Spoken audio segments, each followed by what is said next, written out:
Hello, আসসালামু আলাইকুম সবাইকে।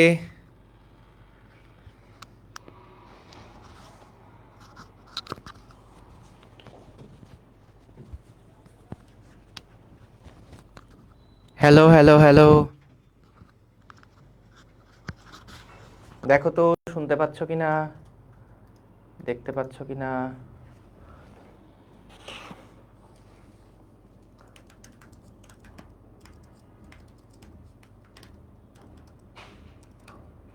হ্যাঁ, ওকে। আমি ফেসবুকে জাস্ট একটু দেখি সব ঠিকঠাক আছে কিনা। হ্যাঁ, ওয়ালাইকুম আসসালাম। আসসালামু আলাইকুম সবাইকে। ওয়ালাইকুম আসসালাম। আজকে একটা অড টাইমে ক্লাস নিতে আসলাম। তো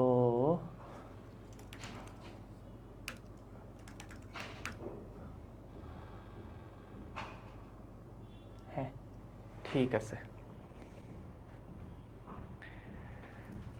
হ্যাঁ, ঠিক আছে। আসসালামু আলাইকুম সবাইকে। আশা করি সবাই ভালো আছো, সুস্থ আছো। তো আমরা হচ্ছে আজকে আহ, যে ক্লাসটা, এটা তো রাত 10টার সময় হওয়ার কথা ছিল, কিন্তু আগের দিনই বলে দিছিলাম যে আজকে হলো 4টার সময় নিব। আর আহ, আজকের ক্লাসটার পরে থিওরি পার্টে আশা করি আর একটা ক্লাস হলেই হয়ে যাবে।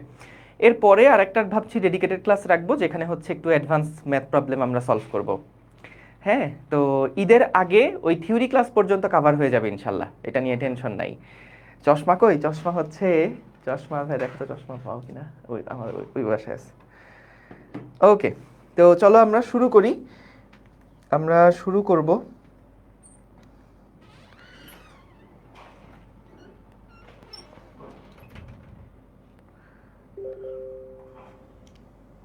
ঠিক আছে,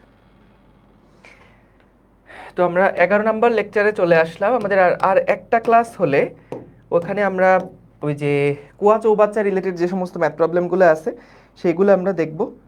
আর আজকের ক্লাসে মূলত আমরা ভরকেন্দ্রের সরণ রিলেটেড প্রবলেমগুলো সলভ করব। হ্যাঁ, ভরকেন্দ্রের সরণ রিলেটেড প্রবলেমগুলো সলভ করব। ভাই ভিডিও দেখা যাচ্ছে না কেন? না দেখা গেলে ইয়াতে চলে আসো, ফেসবুকে চলে আসো। হ্যাঁ, না দেখা গেলে ফেসবুকে চলে আসো। ঠিক আছে, তাহলে শুরু করি। দেখো, প্রথমে দেখো ভরকেন্দ্র। এই ভরকেন্দ্র থেকে আমাদের দেখা যায় মাঝে মাঝে ক নাম্বার বা খ নাম্বার প্রশ্ন দিয়ে দেয়। খতে তো না, কতে দিয়ে দেয়। কিন্তু এইটা মহাকর্ষ অধ্যায়ের মধ্যেও পড়তে পারে, আবার কাজশক্তি ক্ষমতা অধ্যায়ের মধ্যেও পড়তে পারে।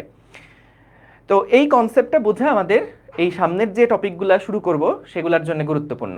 হ্যাঁ, ঠিক আছে। ভাইয়া দেখা যাচ্ছে না আপনাকে? একটু ওয়েব অ্যাপে জানাও তো ঠিক আছে কিনা সব। ওয়েব অ্যাপে একটু জানাও তো ঠিক আছে কিনা সব। ঠিক নাই? বাকিরা একটু জানাও।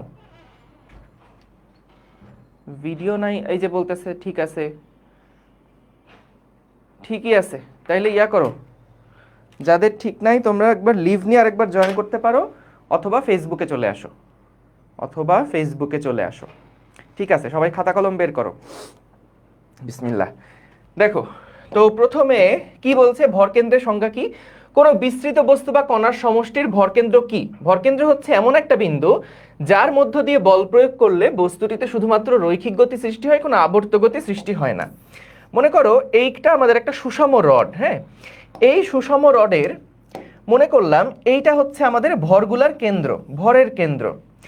এই ভর কেন্দ্রের তুমি যদি বল প্রয়োগ না করে তুমি যদি একটু কোণা বরাবর একটা বল প্রয়োগ করো, তাহলে কিন্তু দেখবা যে এই রডে একটা আবর্তনের সৃষ্টি হয়েছে, একটা ঘূর্ণনের সৃষ্টি হয়েছে।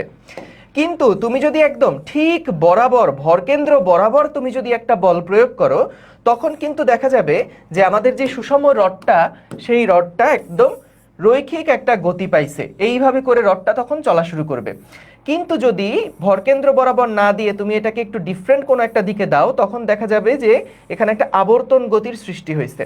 তো আমাদের প্রথমত ভরকেন্দ্রটা কিভাবে সংজ্ঞায়িত করলো, যে এটা এমন একটা বিন্দু যেই বিন্দু বরাবর বল প্রয়োগ করলে আমাদের বস্তুটার মধ্যে একটা রৈখিক গতির সৃষ্টি হয়, কোনো কৌণিক গতির সৃষ্টি হয় না, বা কোনো আবর্তনের সৃষ্টি হয় না। এটাই বললো। দেখো, এমন একটা বিন্দু যার মধ্য দিয়ে বল প্রয়োগ করলে বস্তুটিতে শুধুমাত্র রৈখিক গতি সৃষ্টি হয়, কোনো আবর্ত গতি সৃষ্টির হয় না। এছাড়া আরেকটা সহজ সংজ্ঞা আছে, সেটা কি বিস্তৃত বস্তুর সমগ্র ভর যেই বিন্দুতে পুঞ্জীভূত আছে বলে চিন্তা করা যায়, যেই বিন্দুতে পুঞ্জীভূত আছে বলে চিন্তা করা যায়, যে আমাদের এই সমগ্র ভরটাকে যদি আমরা এই বিন্দুতে সমগ্র ভরটা পুঞ্জীভূত আছে এরকম যদি চিন্তা করতে পারি, তাহলে এই পয়েন্টটাকে আমরা বলবো এটার ভরকেন্দ্র। চলো এই কয়েকটা অ্যাপ্লিকেশন দেখলে আসলে ভরকেন্দ্র রিলেটেড যত কনফিউশন আছে ক্লিয়ার হয়ে যাবে। যেমন দেখো, আমরা কিছু বস্তুর ভরকেন্দ্র সম্পর্কে আগে একটু জানি, যে কিছু বস্তুর ভরকেন্দ্র, কয়েকটা বস্তুর কমন কিছু ভরকেন্দ্র আছে। যেমন একই বস্তুর কখনোই একাধিক ভরকেন্দ্র থাকতে পারে না, ভরকেন্দ্র একটাই থাকবে। সুষম ঘনত্বের যে কোনো জ্যামিতিক আকার বিশিষ্ট বস্তুর ভরকেন্দ্র বস্তুটার জ্যামিতিক কেন্দ্রে অবস্থান করে। এটার মানেটা কি পরের লাইনগুলো থেকে বুঝবা। যেমন বলছে আয়তাকার বা বর্গাকার পাতের ক্ষেত্রে ভরকেন্দ্র থাকে কর্ণদ্বয়ের ছেদবিন্দু। মনে করো আমাদের কাছে এরকম একটা আয়তাকার পাত আছে। এই যে আয়তাকার পাত, এই আয়তাকার পাতের যে ভরকেন্দ্রটা থাকবে সেটা কোথায় থাকবে? সেটা হচ্ছে কর্ণদ্বয়ের ছেদবিন্দুতে। এইখানে যদি আমরা একটা কর্ণ আঁকি, তাহলে কর্ণদ্বয়ের যে ছেদবিন্দু এইটা হবে আমাদের এই পাতের ভরকেন্দ্র। তারপর বৃত্তাকার পাত বললে, বৃত্তাকার যদি কোনো পাত থাকে তাহলে সেই বৃত্তাকার পাতের যে কেন্দ্রটা থাকবে সেইটাই হচ্ছে আমাদের সমগ্র ভরের ভরকেন্দ্র। ত্রিভুজাকার যদি কোনো পাত থাকে, যদি কোনো ত্রিভুজাকার পাত থাকে, তাহলে তিনটা মধ্যমার যে ছেদবিন্দু হবে, তিনটা মধ্যমার যে ছেদবিন্দু হবে, দুইটার ছেদবিন্দু যেখানে, তিনটার ছেদবিন্দু একই জায়গাতেই হবে। তাহলে এইটাই হলো আমাদের ওই ত্রিভুজাকার পাতের যে ভরকেন্দ্রের জায়গাটা। গোলকের ক্ষেত্রে গোলকের কেন্দ্র, সরল দোলকের ক্ষেত্রে সরল দণ্ড যদি থাকে তাহলে সেই সরল দণ্ডের মধ্যবিন্দু যেটা থাকবে এটাই হচ্ছে দৈর্ঘ্যের মধ্যবিন্দু যেটা থাকবে এটাই হচ্ছে আমাদের ওই রডের ভরকেন্দ্র।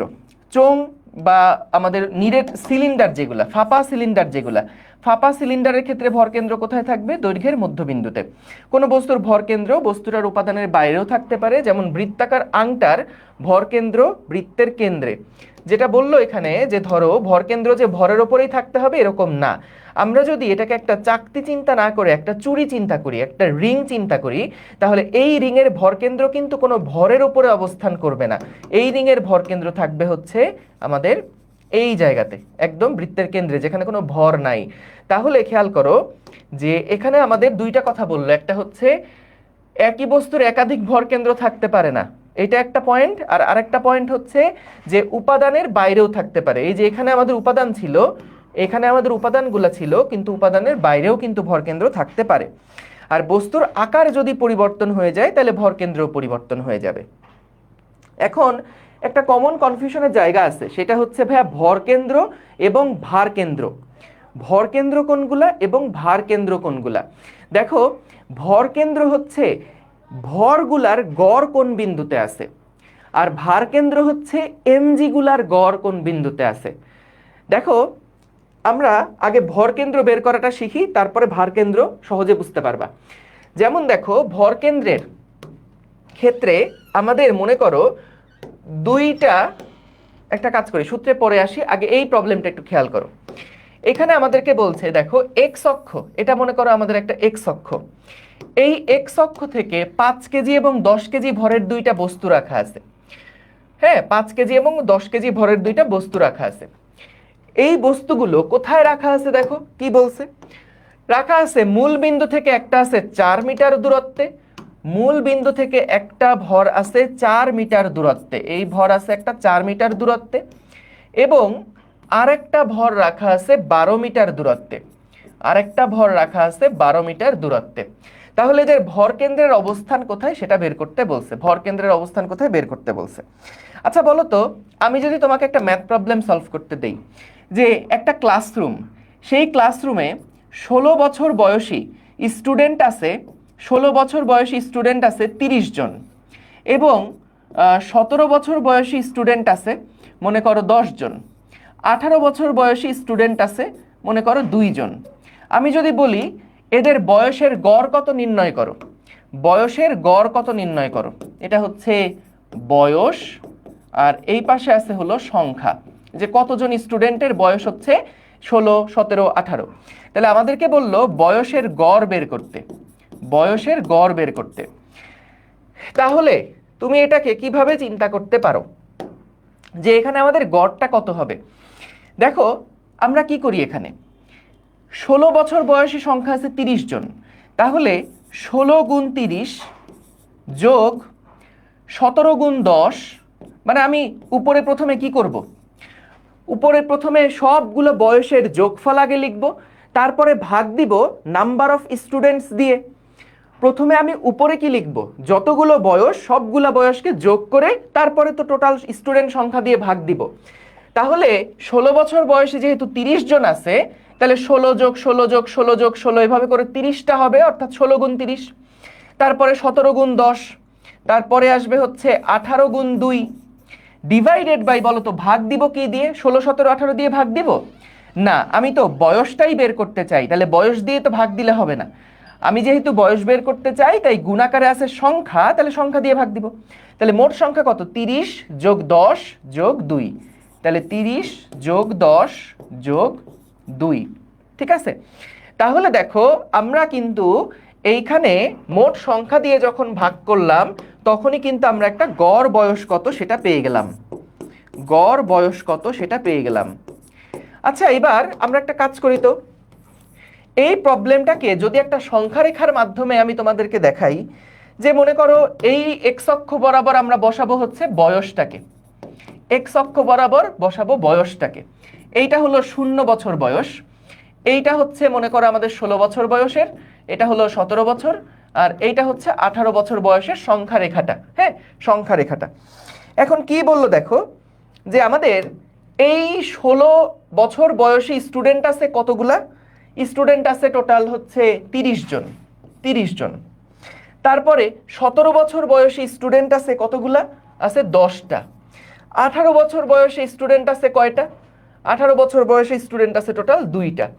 তাহলে খেয়াল করো, আমরা যখন এই সংখ্যা রেখার মধ্যে গড়ের জায়গাটা কোথায় হবে এটা যদি বের করতে চাই, যে গড়ের জায়গা কি 16 থেকে 17-র মাঝে, 17 থেকে 18-র মাঝখানে, না কোন জায়গাতে, সেই গড়টা যদি বের করতে চাই তাহলে কি করছি আমরা দেখো তো। আমরা আগে উপরে মোট বয়স, উপরে কি লিখছি? উপরে লিখছি হচ্ছে মোট বয়স, উপরে লিখছি হচ্ছে মোট বয়স, আর নিচে লিখছি হচ্ছে মানে শিক্ষার্থী সংখ্যা, শিক্ষার্থী সংখ্যা, শিক্ষার্থী সংখ্যা। তো এক্স্যাক্টলি দেখো মোট বয়সটা কিভাবে আমরা বের করছিলাম, যে 16 বছর বয়সে আছে 30 জন, তাইলে 16 যোগ 16 যোগ 16 যোগ এইভাবে করে 30টা লিখবো। তো ওই 30টা এইভাবে লেখার থেকে স্মার্ট উপায় কি, যে আমরা একটা 16-র সাথে 30কে গুণ দিয়ে দিলাম, প্লাস আমাদের 17 বছর বয়স আছে 10 জনের, তাহলে 17 যোগ 17 যোগ 17 যোগ 17 এইভাবে করে 10টা হবে, তাহলে 17 যোগ 10 প্লাস 18 আছে 2 জনের, তাহলে 18 যোগ 18, বা একবারে শর্টকাটে লিখলে 18 গুণ 2। এবার ভাগ দিব কোনটা দিয়ে? ভাগ দিব কি যতগুলা স্টুডেন্ট আছে তাদের যোগফল দিয়ে না? তাহলে দেখো তো 30 যোগ 10 যোগ 2, তাহলে এখান থেকে আমরা কিন্তু একটা গড় বয়স কত সেটা বের করে ফেলতে পারি, গড় বয়স বের করে ফেলতে পারি। দেখো তো গড় বয়স কত হয়? 16.33, তাই না? 16.33, 16.33 এক্স্যাক্টলি। তুমি এখানে যা করছো ভর কেন্দ্র বের করার জন্য যা করছো, বা সরি গড় বয়স বের করার জন্য যা করছো, ভর কেন্দ্র বের করার জন্যই এই একই কাজ করতে হয়। আমরা আসলে ভরের ডিস্ট্রিবিউশনের গড়টা কোথায় সেইটাই আসলে বের করি, যে ভরের যে ডিস্ট্রিবিউশনটা সেটার গড় পজিশনটা কোথায় সেইটাই আসলে আমরা বের করি। দেখো এটার জন্য সূত্রটা কি? এটার জন্য সূত্রটা হচ্ছে, আমাদের এখানে 4 মিটার দূরত্বে কত ভরের বস্তু ছিল? 5 কেজি ভরের বস্তু ছিল। 12 মিটার দূরত্বে 10 কেজি ভরের বস্তু ছিল। হ্যাঁ, তাহলে এখানে আমরা যখন গড় অবস্থানটা বের করব তখন সূত্র হচ্ছে 5 গুণ 4 যোগ 10 গুণ 2, 10 গুণ 12 ডিভাইডেড বাই, দেখো কি করলাম আমরা এখানে, আমরা এখানে যেটা করলাম উপরের এটাকে বলে ভর ভ্রামক, ভর ভ্রামক, ভরকে দূরত্বের সাথে গুণ করলে যেটা পাওয়া যায় ওটাকে বলে ভর ভ্রামক। কোন বিন্দুর সাপেক্ষে? এই 0 বিন্দুর সাপেক্ষে। অত কমপ্লেক্স চিন্তা করার দরকার নেই, একদম সহজ। আগের মতন দেখো যে শূন্য অবস্থান থেকে 4 মিটার পজিশনে আছে 5 কেজি ভরের বস্তু, 12 মিটার পজিশনে আছে 10 কেজি ভরের বস্তু, তাহলে গড়টা কোথায় আছে? ভরের কেন্দ্র। দেখো ভর কেন্দ্র মানে কিন্তু একটা অবস্থানকে নির্দেশ করে, এটা কিন্তু কোনো ভর না। ভর কেন্দ্র মানে কোনো একটা পজিশনকে বোঝাচ্ছে, একটা অবস্থানকে বোঝাচ্ছে। তাহলে ভর কেন্দ্রের একক কি কি হবে? মিটারে হবে। তাহলে দেখো 5 গুণ 4 আর 10 গুণ 12 এই দুইটাকে আমরা যোগ করলাম, ভাগ দিব কি দিয়ে বলো? ভাগ দিব কি 4 আর 12 দিয়ে ভাগ দিলে হবে? 4 আর 12 দিয়ে ভাগ দিলে কি হবে? আমি তো বের করতে চাই কি দূরত্ব। তাহলে আমার এখানে ভর আছে, ভরগুলাকে সরাতে হবে, তাহলে ভর দিয়ে ভাগ দিব। তাহলে কি হবে? 5 যোগ 10। এখান থেকে আমরা কিন্তু তাদের ওই এভারেজ পজিশনটা কোথায়, এভারেজ পজিশনটা কোথায় সেটা বের করে ফেলতে পারবো। এভারেজ পজিশনটা কোথায় এটা বের করে ফেলতে পারবো। সো আমরা এখান থেকে যেটা পেলাম এটা তো আর এভারেজ বলে না, এটাকে বলে হচ্ছে ওর centre of mass, CM, centre of mass. তাহলে এই 5 কেজি এবং এই 10 কেজি ভরের সেন্টার অফ ম্যাস কোথায় আছে সেটা কিন্তু আমরা বের করে ফেলতে পারলাম। দেখো বুঝতে পারছো কিনা? এটার অর্থটা কি? এটার অর্থটা কি? এটার অর্থটা হচ্ছে যে দেখো আমরা যদি এটার হিসাবটা করি, 4 5 এ 20 যোগ 120 ডিভাইডেড বাই 15 কত আসে? এটা 9.33। এক্স এর ভ্যালু আসে 9.33 মিটার। অর্থাৎ দেখো আমরা যদি দুইটা ভরকে এইরকম পজিশনে না রেখে যদি 15 কেজি ভরের একটা খণ্ড নিয়ে 15 কেজি ভরের একটা খণ্ড নিয়ে আমরা যদি এই পয়েন্টে, যেটা হচ্ছে আমাদের এখান থেকে 9.33 মিটার দূরত্বে অবস্থিত, এই পয়েন্টে যদি 15 কেজি ভরের একটা বস্তুকে রাখতাম, তাহলে যে ইফেক্ট হতো, যে ইফেক্ট হতো 5 কেজি আর 10 কেজি এরকম বিচ্ছিন্নভাবে থাকলেও একই রকম ইফেক্ট পাওয়া যাবে। দুইটার ভরকেন্দ্র ঠিক এই পয়েন্টে আছে। এটার মানেটা কি? ধরো তুমি কোনো একটা বল প্রয়োগ করলে, ধরো এই দুইটা কোনোভাবে একটা পাতলা রড দিয়ে, এই দুইটা বস্তু কোনো একটা পাতলা রড দিয়ে সংযুক্ত, তো তুমি যদি এর উপরে একটা বল প্রয়োগ করো তাহলে কিন্তু এটা একটা বাঁক নিবে, এটা একটা রোটেট করা শুরু করবে। যদি এর উপরে একটা বল প্রয়োগ করো তাহলে কিন্তু এটা এইভাবে করে রোটেট করা শুরু করবে। কিন্তু তুমি যদি ওই পাতলা রডের উপরে যদি এই পয়েন্ট বরাবর বলটা প্রয়োগ করতে পারো, তখন দেখা যাবে বস্তুটা সোজা চলে যাওয়া শুরু করবে। ঠিক আছে, সোজা চলে যাওয়া শুরু করবে। তো তাহলে এটা হলো আমাদের ওই দুইটা বস্তুর জন্য সেন্টার অফ ম্যাস। ঠিক আছে, ওই দুইটা বস্তুর জন্য সেন্টার অফ ম্যাস। ঠিক আছে, চলো তাহলে আমরা তো এক্স অক্ষ বরাবর সেন্টার অফ ম্যাস কেমন হবে সেটা বের করলাম। সূত্রগুলো একটু খেয়াল করো। দেখো যদি কোনো বস্তু জাস্ট এক্স অক্ষ বরাবর থাকে তাহলে আমরা কি করব? ভর ইনটু এক্স অক্ষ বরাবর তার অবস্থান, ভর ইনটু এক্স অক্ষ বরাবর তার অবস্থান। যেহেতু অবস্থান বের করব তাই আমরা ভর দিয়ে ভাগ দিয়ে দিলাম। ঠিক আছে, উপরে একক কি আসছে? উপরে একক আসছে কেজি মিটার। তাহলে ডিভাইডেড বাই, যদি মিটার বের করতে চাই এর একক তো মিটার, তাহলে কেজি দিয়ে ভাগ দিব। ঠিক আছে, ওকে গেল। এবার আসো, যদি আমরা ওয়াই অক্ষ বরাবর কোনো বস্তু মনে করো সাজানো আছে, তাহলে সেই ক্ষেত্রে আমরা যদি তার ইয়া বের করতে চাই, ভরকেন্দ্র বের করতে চাই, তখনকার সূত্র কি? একই রকম। জাস্ট এখানে ছিল M X one M two X two, এখানে M one Y one M two Y টুর যোগফল divided by M one plus M two. Z অক্ষ বরাবর থাকলেও একই সূত্র। কিন্তু আমরা যখন কোনো একটা বস্তু ধরো শুধু এক্স অক্ষ বরাবর নাই, শুধু ওয়াই অক্ষ বরাবর নাই, ধরো কোনো দুইটা বস্তু আমাদের এমন পজিশনে আছে, একটা বস্তু আছে এই জায়গায়, একটা বস্তু আছে এই জায়গায়, একটা বস্তু আছে এই জায়গায়, তাহলে তাদের যদি আমাদের স্থানাঙ্ক দেওয়া থাকে তাহলে তাদের ভর কেন্দ্র আমি কিভাবে বের করব? এইরকম একটা প্রশ্ন বুয়েটে আসছিল যে যদি আমাদের তিনটা ভর এরকম আলাদা আলাদা পজিশনে থাকে তাহলে তাদের ভর কেন্দ্র কোথায় আছে সেটা নির্ণয় করো। হ্যাঁ, তাহলে সেটার জন্য আমরা এই সূত্রটা অ্যাপ্লাই করব। চলো কিভাবে অ্যাপ্লাই করব একটা ম্যাথ দেখে তারপর এটা আমরা বের করি। যেমন আগে থিওরিটা তাহলে দেখাই দিই, দাঁড়াও। যে মনে করো এই যে পজিশনটা, এই পজিশনের স্থানাঙ্ক হচ্ছে x1, y1, এখানে যেই ভরটা আছে সেটা হলো m1 ভর। এইখানে মনে করলাম আমাদের m2 ভরের একটা বস্তু রাখা, এর স্থানাঙ্ক হচ্ছে x2, y2।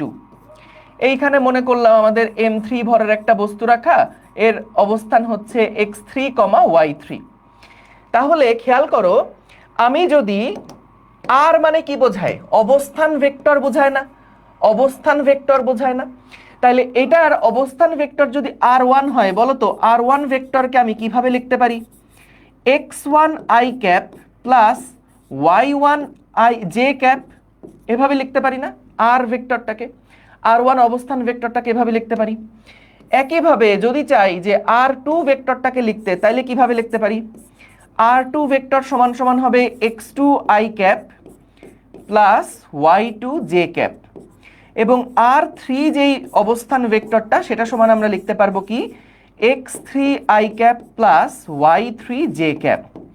এখন খেয়াল করো, আমরা যদি ভর কেন্দ্রের অবস্থান ভেক্টর বের করতে চাই, তার সূত্র হচ্ছে এইটা। ভর কেন্দ্র আছে মনে করো এই জায়গাতে, তাহলে ভর কেন্দ্রের অবস্থান ভেক্টরের সূত্র হচ্ছে এইটা। তাহলে RCM যেটা হবে, এটা সমান সমান কি হবে, যে M1 R1 plus M2 R2 plus M3 R3 divided by M1 plus M2 plus M3। হ্যাঁ, M1 plus M2 plus M3। তাহলে এটা হচ্ছে আমাদের ভর কেন্দ্রের যে অবস্থান ভেক্টর নির্ণয়ের সমীকরণ সেটা। ঠিক আছে, ভর কেন্দ্রে অবস্থান ভেক্টর নির্ণয়ের সমীকরণ হচ্ছে এইটা। ওকে, আচ্ছা এইবার দেখো, এইখানে আসো, এই পয়েন্ট, এই প্রবলেমটা একটু দেখি। সহজ প্রবলেম, খেয়াল করো কি বললো, 1 কেজি এবং 2 কেজি ভরের, 1 কেজি এবং 2 কেজি ভরের দুইটা বস্তুকে এক্স অক্ষ এবং ওয়াই অক্ষের উপর যথাক্রমে মূল বিন্দু থেকে 1 মিটার এবং 2 মিটার দূরত্বে রাখা আছে। দেখো কি বললো এখানে, 1 কেজি এবং 2 কেজি ভরের দুইটা বস্তুকে এক্স এবং ওয়াই অক্ষের উপরে মূল বিন্দু থেকে, দেখো এক্স অক্ষের উপরে 1 মিটার দূরত্বে রাখা এবং ওয়াই অক্ষের উপরে 2 মিটার দূরত্বে রাখা। খেয়াল করো যে এইটা হলো আমাদের এখান থেকে 1 মিটার দূরত্বে রাখা, এবং আরেকটা বস্তু সেটা হচ্ছে কোথায়, আরেকটা বস্তু এটা হলো 2 মিটার দূরত্বে রাখা, 2 মিটার দূরত্বে রাখা। তো এখানে 1 কেজি ভরের বস্তু আছে, এখানে 1 কেজি ভরের বস্তু আছে, আর এইখানে আছে 2 কেজি ভরের বস্তু। আমাদেরকে বলল ভর কেন্দ্রের অবস্থান কোথায় নির্ণয় করো। খেয়াল করো কিভাবে করছি, বলো তো প্রথম বস্তুর যে R1 সেটা কোথায়, প্রথম বস্তুর যে R1 সেটা কোথায়, সেটা কি শুধুমাত্র আই ক্যাপ পজিশনে আছে না? বলো তো প্রথম বস্তুর অবস্থান ভেক্টরটা জাস্ট আই ক্যাপ পজিশনে আছে। দ্বিতীয় বস্তুর অবস্থান ভেক্টরটা কোথায় আছে? 2j ক্যাপ পজিশনে আছে না? 2j ক্যাপ পজিশনে আছে না? তাহলে আমরা যদি ভর কেন্দ্রের অবস্থান বের করতে চাই, সমান সমান কি হবে, M1 R1 plus M2 R2 divided by M1 plus M2। তাহলে আসো নিচে ভর দিয়ে ভাগ, অর্থাৎ 1 কেজি প্লাস 2 কেজি, আর M1 R1, তাহলে M1 হচ্ছে 1 ইন্টু R1 এর মান হচ্ছে আই ক্যাপ প্লাস M2 মানে হচ্ছে 2 কেজি ইন্টু R2 মানে হচ্ছে 2j ক্যাপ। তাহলে ভাই এখান থেকে কি আসে, এখান থেকে আসে 1/3 I cap plus 4/3 J cap. তাহলে দেখো আমাদের দুইটা বস্তুর ভরকেন্দ্রের যে অবস্থানটা সেটা কোথায়, সেটা এমন একটা পজিশনে যার এক্স অক্ষ বরাবর অবস্থান হচ্ছে 1/3 এবং ওয়াই অক্ষ বরাবর অবস্থান হচ্ছে 4/3। তাইলে দুইটা বস্তুর ভরকেন্দ্রের অবস্থান এইরকম একটা পজিশনে কিন্তু। ঠিক আছে, ওকে। দেখো আরেকবার রিক্যাপ করছি, পুরাটা আরেকবার রিক্যাপ করছি। দেখো আগে বলো তার আগের পর্যন্ত বুঝে আসছো কিনা।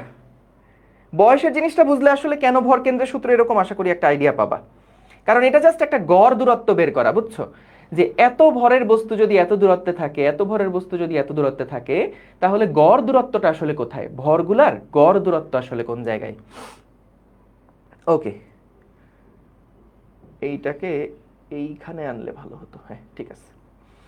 দেখো এই প্রবলেমটা কিভাবে সলভ করলাম। আমাদের দুইটা বস্তুর অবস্থান বলে দিছিল, একটা বলে দিছে এক্স অক্ষ বরাবর 1 মিটার দূরত্বে যার ভর 1 কেজি, এবং আরেকটা ওয়াই অক্ষ বরাবর 2 মিটার দূরত্বে যার ভর হচ্ছে 2 কেজি। তাহলে আমরা প্রথমে সবার আগে কি করব, যেহেতু এটা একই অক্ষের উপরে নাই, ভিন্ন ভিন্ন অক্ষের উপরে আছে, তাহলে আমরা আগে তাদের অবস্থান ভেক্টরগুলো বের করব। এই অবস্থান ভেক্টর বের করতে জানো না? যদি স্থানাঙ্ক জানি, তাহলে আমরা 1 মিটার দূরত্বে এক্স অক্ষ বরাবর কোনো একটা বস্তু থাকলে তার অবস্থান ভেক্টর কত? শুধু আই ক্যাপ। কোনো জে ক্যাপ আছে এটায়? নাই। তাহলে এটার অবস্থান ভেক্টর আই ক্যাপ। পরেরটার অবস্থান ভেক্টর কত? শুধু ওয়াই অক্ষ বরাবর আছে, তাহলে এটা কি জে ক্যাপ সামথিং হবে। অর্থাৎ দেখো 2 একক দূরত্বে যেহেতু, তাই 2 জে ক্যাপ। এটা গেল আমাদের এক্স অক্ষ বরাবর অবস্থান ভেক্টর, বা এই বস্তুর অবস্থান ভেক্টর, এটা হলো এই বস্তুর অবস্থান ভেক্টর। এখন আমরা যদি তাদের ভরকেন্দ্র বের করতে চাই, তাহলে ভরকেন্দ্র বের করব কিভাবে? ভরকেন্দ্র বের করার জন্য ওই যে সূত্রটা m1r1, মানে m1 বস্তুর অবস্থান ভেক্টর যোগ m2 বস্তু ইনটু তার অবস্থান ভেক্টর ডিভাইডেড বাই মোট ভর, সহজ সূত্র। তাহলে m1 এর ভর লিখলাম, অবস্থান ভেক্টর লিখলাম, m2 এর ভর লিখলাম, আর 2 এর অবস্থান ভেক্টর লিখলাম, divided by m1 plus m2। তাহলে এখান থেকেই আমরা কিন্তু আর ইয়াতে কত কি বলে তোমার হচ্ছে এই যে সেন্টার অফ ম্যাসের অবস্থান ভেক্টর কত সেটা পেয়ে গেলাম। বলো এবার বুঝছো কিনা? দেখো তো বুঝছো কিনা? দেখো দেখো দেখো বুঝছো কিনা? 20 দিন পর পরীক্ষা, তাও এই চ্যাপ্টার ভালোভাবে পারি না। পড়ে ফেলো, 20 দিন তো অনেক গ্যাপ। ঠিক আছে, বুঝছি, গুড। এর পরেরটাই আসো। পরের প্রশ্ন কি বললো দেখো, 4 এবং 7 এককের দুইটা ভরের অবস্থান ভেক্টর যথাক্রমে এত এবং এত, ওদের ভর কেন্দ্রের স্থানাঙ্ক নির্ণয় করো। নিজেরা করো তো দেখি। 4 কেজি ভরের বস্তুর অবস্থান ভেক্টর দেওয়া আছে, তাহলে কি করব? 4 into 5i cap plus 2j cap, 5i cap plus 2j cap plus 7 into 3i cap plus 9j cap minus 6k cap. তো এইটাকে ভাগ দিব কত দিয়ে? টোটাল ভর দিয়ে, 4 প্লাস 7। তাহলে এখান থেকে আমরা কিন্তু একটা RCM পেয়ে যাব, যে আমাদের ভরকেন্দ্রের অবস্থান ভেক্টর কত পেয়ে যাব। পারবা আশা করি? এই পারবা না? লিমন রয় তুমি আর বুঝবা না, ঠিক আছে? ওকে, বুঝছি, গেল। পরেরটায় আসো। একটা ভর সিস্টেমের 3টা ভর, m1 সমান দেওয়া আছে, m2 সমান দেওয়া আছে, m3 সমান দেওয়া আছে। এরা একটা সমবাহু ত্রিভুজের 3টা কোণায় অবস্থিত। সমবাহু ত্রিভুজের 3টা কোণায় অবস্থিত। এইখানে একটা ভর রাখা, এইখানে একটা ভর রাখা, এইখানে আরেকটা ভর রাখা। সমবাহু ত্রিভুজের 3টা কোণায় অবস্থিত। বললো ভর কেন্দ্র কত নির্ণয় করো। দেখো এইখানে কিন্তু সমবাহু ত্রিভুজ, এই বাহুগুলার ভর কিন্তু আমাদের জানা নাই, এবং এটা কোনো ত্রিভুজাকৃতির পাতও কিন্তু না। এখানে জাস্ট আমাদেরকে বললো একটা সমবাহু ত্রিভুজ যার প্রত্যেকটা বাহুর দৈর্ঘ্য দেওয়া আছে 1 মিটার করে, এবং তাদের যেই শীর্ষবিন্দুতে একটা ভর রাখা আছে। তাহলে মনে করলাম এইটা ভর হচ্ছে m1, এটার ভর হচ্ছে m2, এটার ভর হচ্ছে m3, 3টা ভিন্ন ভিন্ন ভর। দেখো 2-3টা যদি একই রকমের ভর থাকতো তখন কিন্তু ভর কেন্দ্র ওই যে আমাদের একদম মধ্যমাত্রয়ের ছেদবিন্দু যেটা, সেটাতে হতো। কিন্তু এই ভরগুলো আলাদা আলাদা হওয়ায় যেইটার ভর বেশি সেইটার দিকে কিন্তু একটু ভর কেন্দ্রটা হেলে থাকবে। ভর কেন্দ্রটা একটু যেটার ভর বেশি সেটার দিকে হেলে থাকবে। তাহলে আমরা এখানে কিভাবে করে ভর কেন্দ্র নির্ণয় করব? এইখানে কিভাবে করে ভর কেন্দ্রটা নির্ণয় করব? দেখো সবার আগে প্রত্যেকের যদি অবস্থান ভেক্টর বের করতে চাই, তাইলে ভাই বলো তো m2 যেই পজিশনটা আছে তার অবস্থান ভেক্টরটা আসলে কোথায় আছে? আমরা তো এক্স অক্ষ ওয়াই অক্ষ কোথায় ধরে নিছি জানি না। তো আমি ধরে নিলাম আমাদের মূল বিন্দু হচ্ছে এই পয়েন্টে, এটাই আমাদের মূল বিন্দু। এই মূল বিন্দুর সাপেক্ষে আমরা ভর কেন্দ্র কোথায় আছে বের করব। তুমি চাইলে মূল বিন্দুটা এখানেও ধরতে পারো, কোনো অসুবিধা নাই, কিন্তু আমার হিসাবটা সুবিধা হবে যদি আমি এই পয়েন্টে ধরি, কারণ তখন একটা ভরের অবস্থান ভেক্টরগুলো 0 হয়ে যাবে। সো তাইলে দেখো m2 এর যেই আমাদের অবস্থান ভেক্টর সেটাকে r2 দিয়ে প্রকাশ করি। r2 এর যে অবস্থান ভেক্টর এইটা সমান সমান হচ্ছে 0i cap plus 0j cap. ঠিক আছে, r3 যেই বস্তুটা আছে তার যে অবস্থান ভেক্টর, m3 যে বস্তু আছে তার অবস্থান ভেক্টর কত, শুধু i ক্যাপ। r1 যেই বস্তুটা আছে তার অবস্থান ভেক্টর কত হবে, এর অবস্থান ভেক্টর কত হবে দেখো তো, এর অবস্থান ভেক্টরটা কত হবে দেখো। এইটুকু তার মানে 0.5, এইটুকু হচ্ছে 1 মিটার। হ্যাঁ, এইটুকু 0.5 কারণ অর্ধেক, এইটুকু হলো 1 মিটার। তাইলে বলো তো আমাদের এইটুকুর ভ্যালু কত, স্কোয়ার রুট অফ 3/4 হবে না? বা তুমি এভাবে আসো, ওই যে square root of 1 square minus half square, তার মানে 1 থেকে 1/4 বাদ দিলে থাকে 3/4, তার মানে √3/2, √3/2। এই দূরত্বটা হলো √3/2। তাহলে এর অবস্থান, এর স্থানাঙ্কটা কত, স্থানাঙ্কটা হচ্ছে √3/2। এটা হলো এক্স অক্ষ বরাবর অবস্থান, সরি এক্স অক্ষ বরাবর অবস্থান হচ্ছে 0.5 এবং ওয়াই অক্ষ বরাবর অবস্থান হচ্ছে √3/2। এই দেখো তো বুঝছো কিনা, 0.5 এবং √3/2 এটা হচ্ছে আমাদের ওই m1 ভরের অবস্থান ভেক্টর, m1 ভরের অবস্থান ভেক্টর। তাহলে r1 সমান আমি লিখতে পারি কত, r1 সমান লিখতে পারি 0.5i cap plus √3/2 J cap, J cap.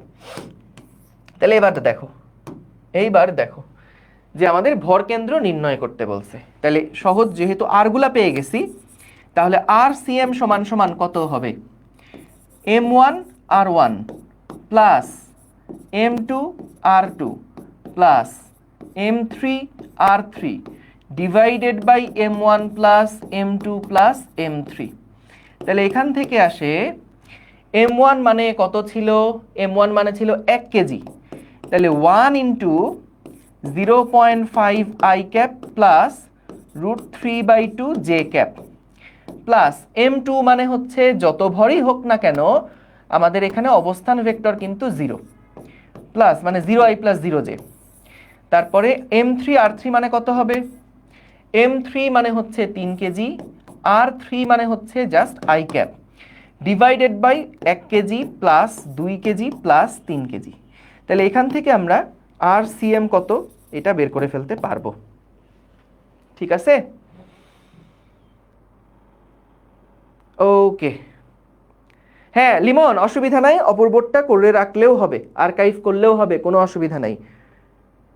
তবে এই নতুন ক্লাসের স্লাইডগুলো দেখো, আর যারা আমার ক্লাস করতেছো তারাও অপূর্বর স্লাইডগুলো একবার দেখবা।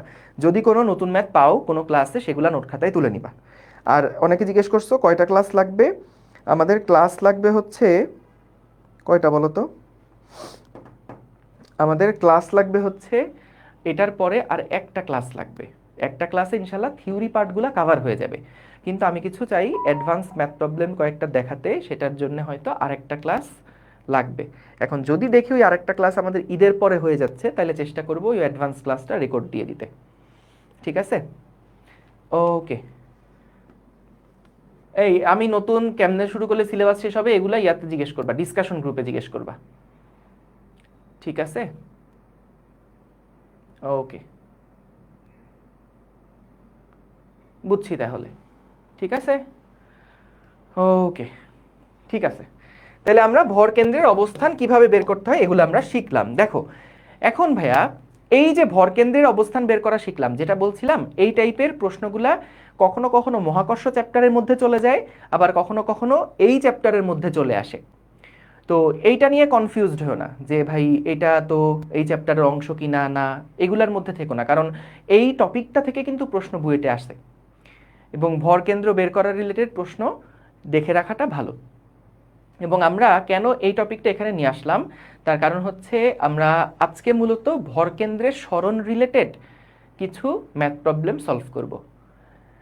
কাজ শক্তি মানে যে ধরো কোনো একটা বস্তুকে যদি এক জায়গা থেকে আরেক জায়গায় নিয়ে যাওয়া লাগে, সেই ক্ষেত্রে ভর কেন্দ্রের সরণটা বিবেচনা করে আমরা কৃতকাজ বের করব। সো ওইখানে কৃতকাজ বের করতে গেলে যে আসলে এই থিওরিগুলো লাগে এইটা না, ওইখানে আরও সহজে ম্যাথ প্রবলেম সলভ করা যায় যেগুলো আমাদের বইতে আছে। কিন্তু কেন এটা দেখালাম, যেহেতু বিগত বছরের প্রশ্নগুলোতে আছে ভরকেন্দ্র রিলেটেড প্রশ্ন, সেই কারণেই টপিকটা এখানে দেখায় রাখলাম। ওকে, চলো এবার তাহলে আমরা ভরকেন্দ্রের সরণ রিলেটেড কয়েকটা জিনিস আগে একটু দেখি। তো মনে করো আমাদের কাছে এইখানে একটা রড রাখা আছে, এইখানে একটা রড রাখা আছে। এই রডটাকে আমি কি করলাম, এই রডটাকে আমি এই উচ্চতা উপরে তুললাম, এই উচ্চতা উপরে তুললাম। এর ভর যদি হয় m একক, এই উচ্চতা তোলার পরে টোটাল কৃতকাজ কত হবে, মহাকর্ষের বিরুদ্ধে কৃতকাজ কত হবে? কৃতকাজ W সমান সমান হবে m into G into H. Total ভর ছিল m এবং প্রত্যেকটা কণাকেই কিন্তু আমরা এখানে এই উচ্চতা উপরে তুলছি। তুমি খেয়াল করে দেখো, এই কণাটাও এই উচ্চতা উঠছে, এই কণাটাও এই উচ্চতা উঠছে, এই কণাটাও এই উচ্চতা উঠছে, প্রত্যেকটা কণাই কিন্তু একই পরিমাণ সরণ লাভ করছে। এই কারণে আমাদের এখানে টোটাল যে কৃতকাজটা হলো সেটা সিম্পলি mgh। ভালো কথা।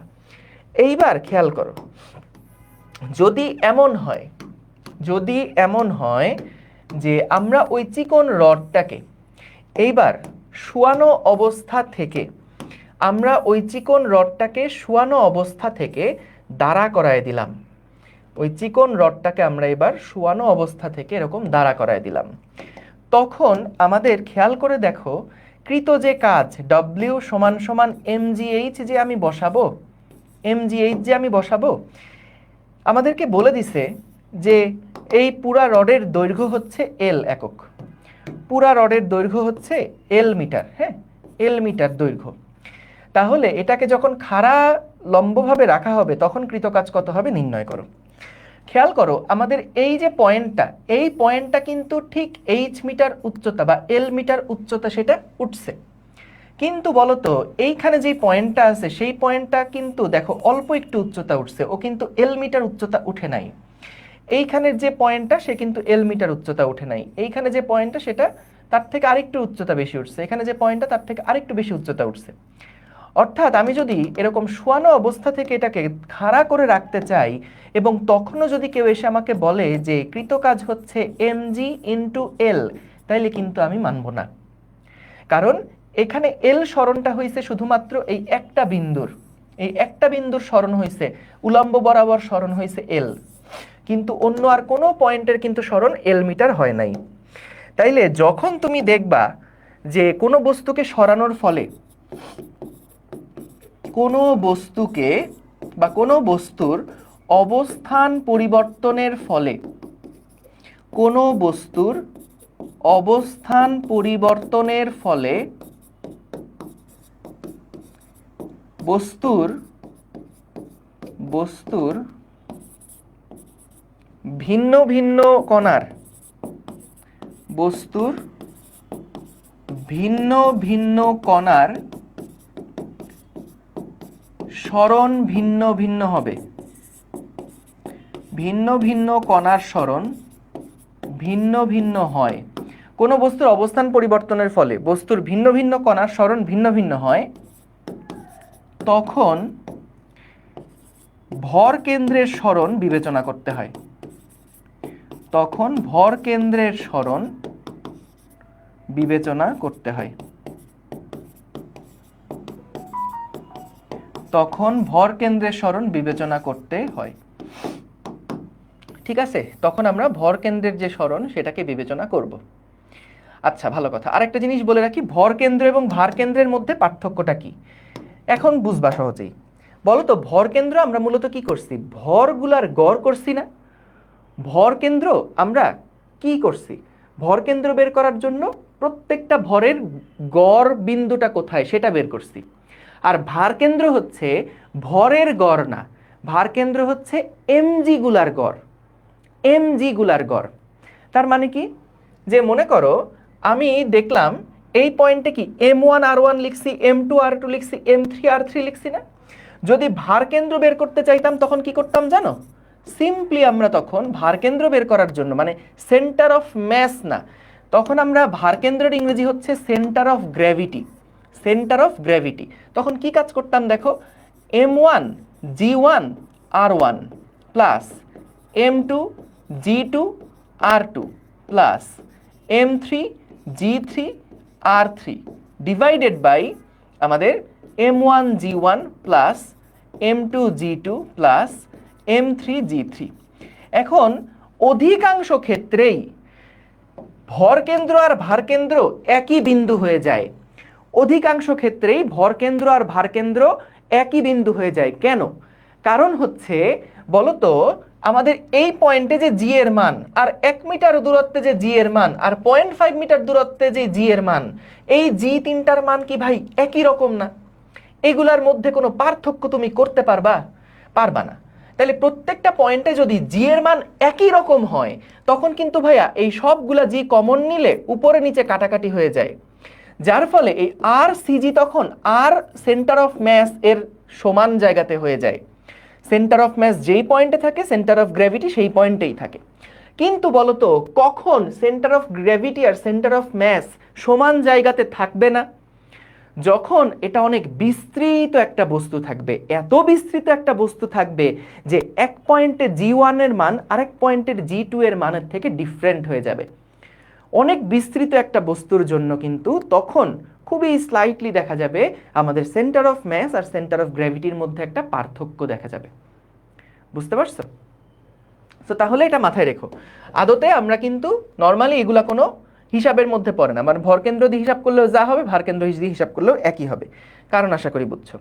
তো দেখো এখানে যেটা বললাম যে কোনো বস্তুর অবস্থান পরিবর্তনের ফলে বস্তুর ভিন্ন ভিন্ন কণার সরণ যদি ভিন্ন ভিন্ন হয় তখন ভারকেন্দ্রের সরণ বিবেচনা করতে হয়। তাহলে কি বললাম?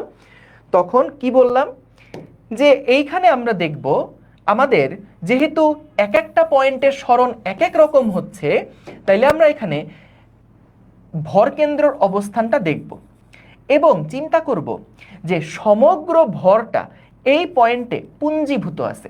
সমগ্র এম কেজি ভরটা এই পয়েন্টে পুঞ্জীভূত আছে। এই কণাটার যতটুকু সরণ হবে, এই কণাটার যতটুকু সরণ হবে সেই সরণটাই আমরা এই এইচ এর জায়গায় হিসাব করব, এইখানে হিসাব করব। ঠিক আছে? তাহলে এখানে এইচ প্রাইম যেটা সেটার মান আসলে কি হবে?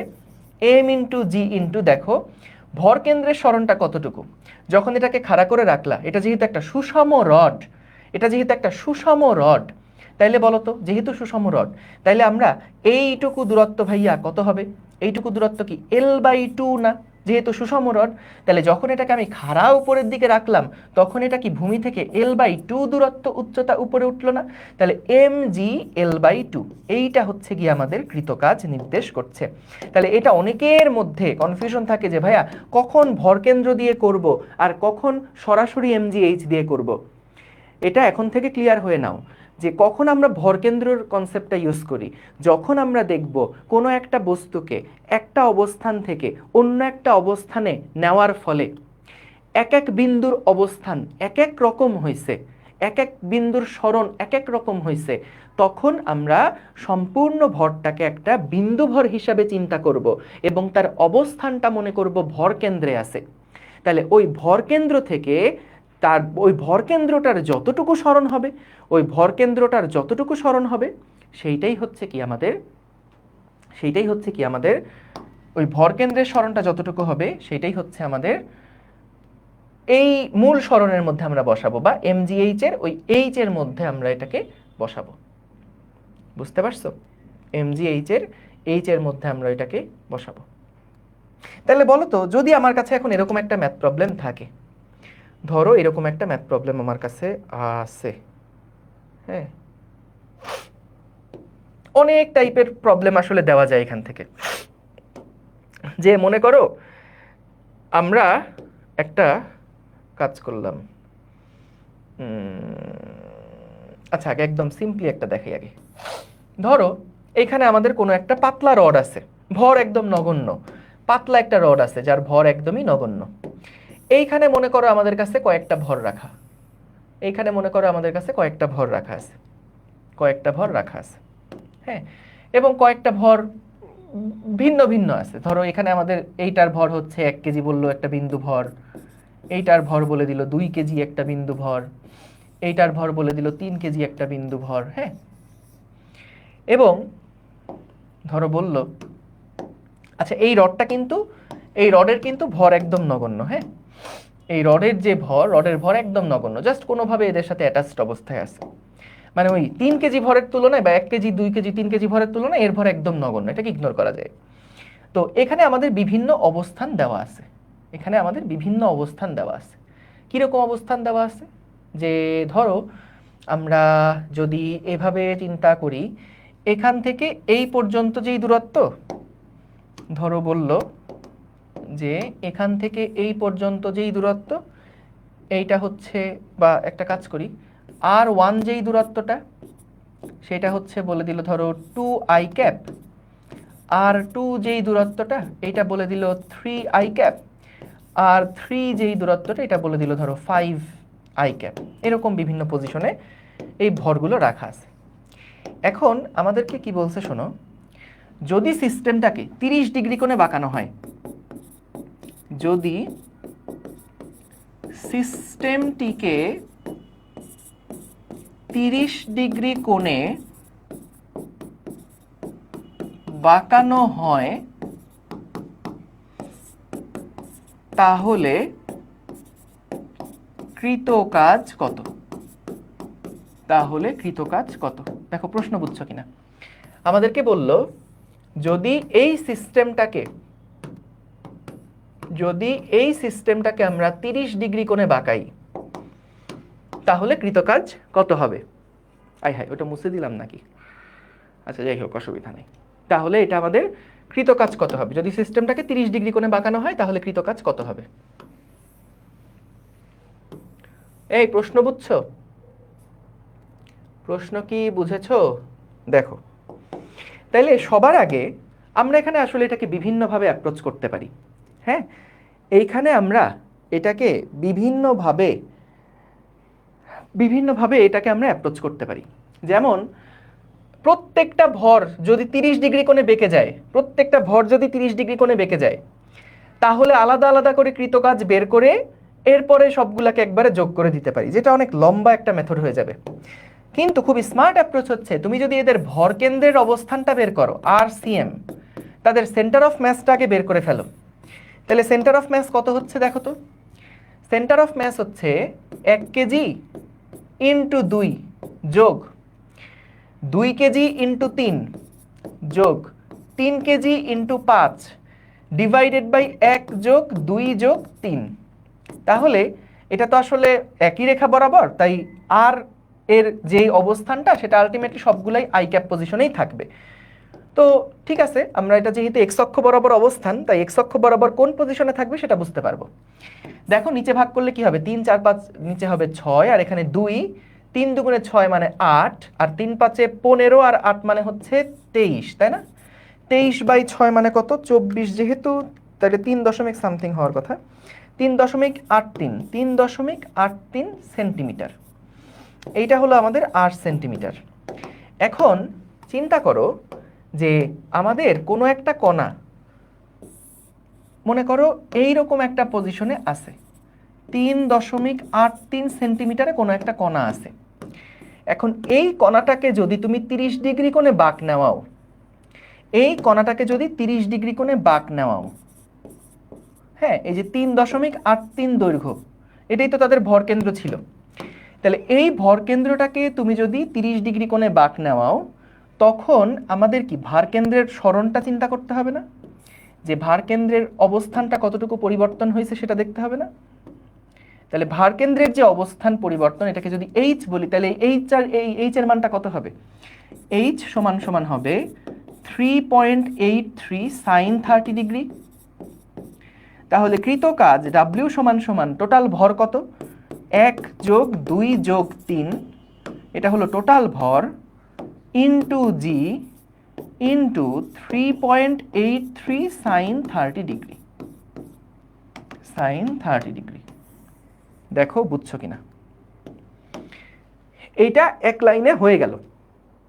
তুমি যদি আলাদা আলাদা করে করতে চাও যে 1 কেজি ভরের বস্তুটা যদি 30 ডিগ্রি কোণে বাঁকে তাহলে আমাদের কাজ কত হয়েছে, তারপরে 2 কেজি ভরের বস্তুটা যদি 30 ডিগ্রি কোণে বাঁকে তাহলে কাজ কত হয়েছে, 3 কেজি ভরের বস্তুটা যদি 30 ডিগ্রি কোণে বাঁকে তাহলে কাজ কত হয়েছে, এইভাবে করেও যদি আলাদা আলাদা করে হিসাব করো, মোট কাজ যা হবে সেটা একদম এটার সমান। ঠিক আছে, মোট কাজ যা হবে সেটা একদম এটার সমান হবে।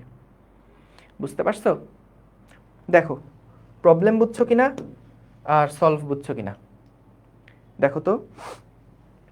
সো আমরা কি করলাম, যখন এখানে দেখলাম যে এক একটা কণার অবস্থান পরিবর্তন হয়েছে এক একভাবে, দেখো প্রত্যেকের সরণ কি একই রকম হয়েছে? না, এর সরণ একরকম হয়েছে, এর সরণ একরকম হয়েছে, এর সরণ আরেক রকম হয়েছে। তাহলে যখন এক একটা কণার সরণ এক এক রকম হচ্ছে, তখন আমরা স্মার্ট অ্যাপ্রোচ হচ্ছে আগে তুমি ভরকেন্দ্রটা কোথায় আছে বের করো, এবং ওই ভরকেন্দ্রের জাস্ট সরণটা কতটুকু হয়েছে সেটা বের করো। আমরা যে এখানে ভরকেন্দ্রের অবস্থানটা বের করলাম 3.83, এটার মানে কি?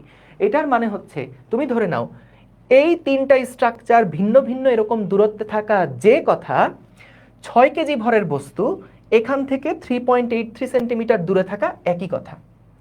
আবার বলছি, 1 কেজি 2 কেজি 3 কেজি পুরা সিস্টেমটা ভিন্ন ভিন্ন অবস্থানে থাকা, যে কথা সম্পূর্ণ 6 কেজি একটা ভরের বস্তু এই মূল বিন্দু থেকে 3.83 মিটার দূরত্বে থাকা একই কথা।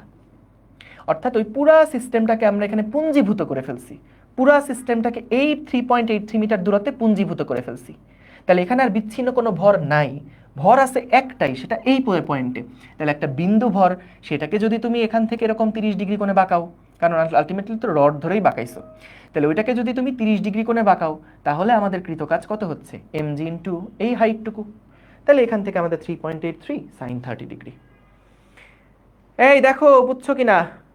একক সেন্টিমিটার হইল, ও সরি এগুলো মিটার, সরি এগুলো মিটার, দিয়ে করলাম আর কি। দেখো বুঝছো কিনা? ঠিক আছে, একক মিটার সব ধরো মিটারে দেওয়া আছে। আরে ভাই এগুলো মিটারে দেওয়া থাকলে মিটার, সেন্টিমিটারে দেওয়া থাকলে সেন্টিমিটার। ঠিক আছে, যেমন এখান থেকে এইটুকু দূরত্ব বলা ছিল 2 মিটার, এখান থেকে এইটুকু দূরত্ব ধরে নাও দেওয়া আছে 3 মিটার, তারপরে এখান থেকে এই দূরত্ব পুরাটা দেওয়া আছে হচ্ছে 5 মিটার।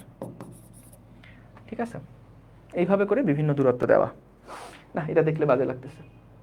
R1 R2 R3 দেওয়া আছে, তো এটা দেখে বুঝবা এটা আমাদের 1 নাম্বার বস্তু, এটা 2 নাম্বার বস্তু, এটা 3 নাম্বার বস্তু, প্রত্যেকটাই একক হচ্ছে মিটার। ব্যাস দেওয়া আছে এগুলা। সহজ, পারবো ইনশাল্লাহ। ঠিক আছে, ঠিক আছে, ওকে ওকে গেল।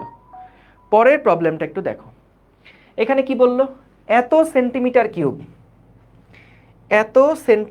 কিউব আয়তন বিশিষ্ট এবং 8 মিটার, আচ্ছা আরেকটা জিনিস বলে রাখি, এগুলো কিন্তু সব বিন্দু ভর, এখানে যা বসাইছে এগুলা কিন্তু সবগুলো এক একটা কি বিন্দু ভর। এইটা বলো, এটা বলো, এটা বলো, এটা সবাই মিলে হচ্ছে বিন্দু ভর।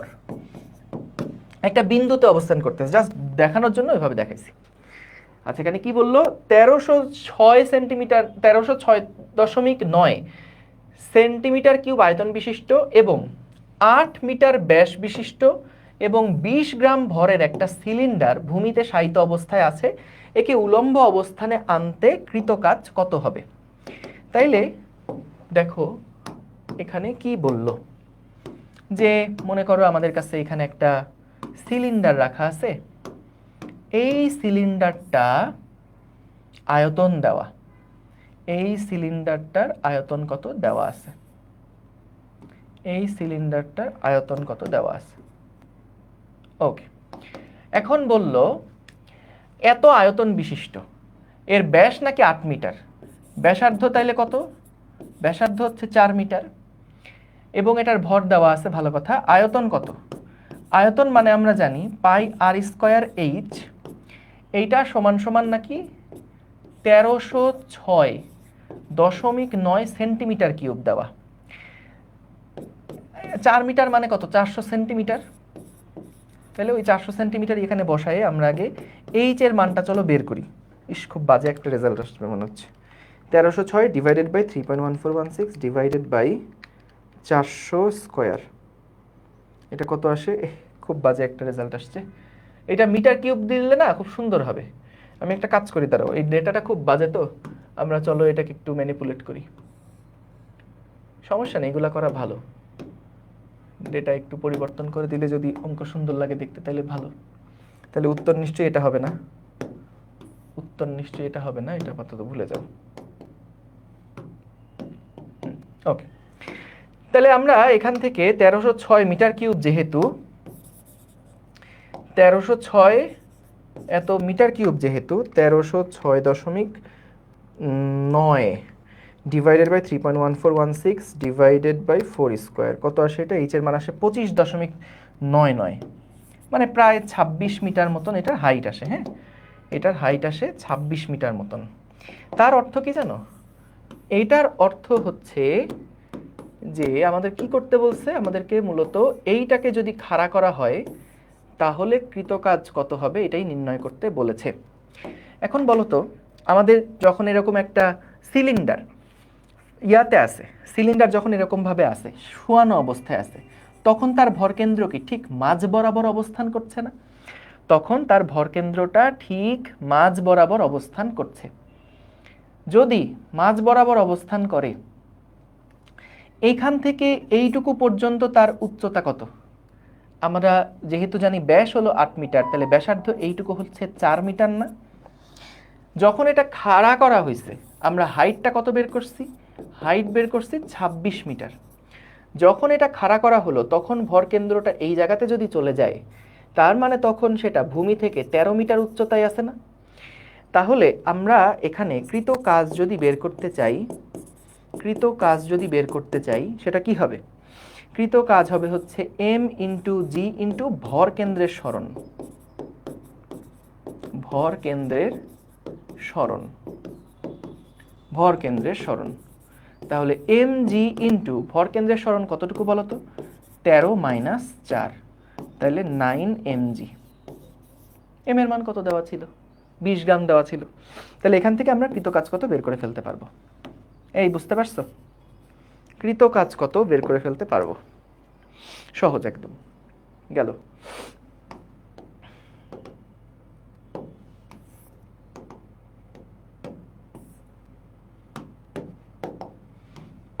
ওকে, পরেরটায় আসো।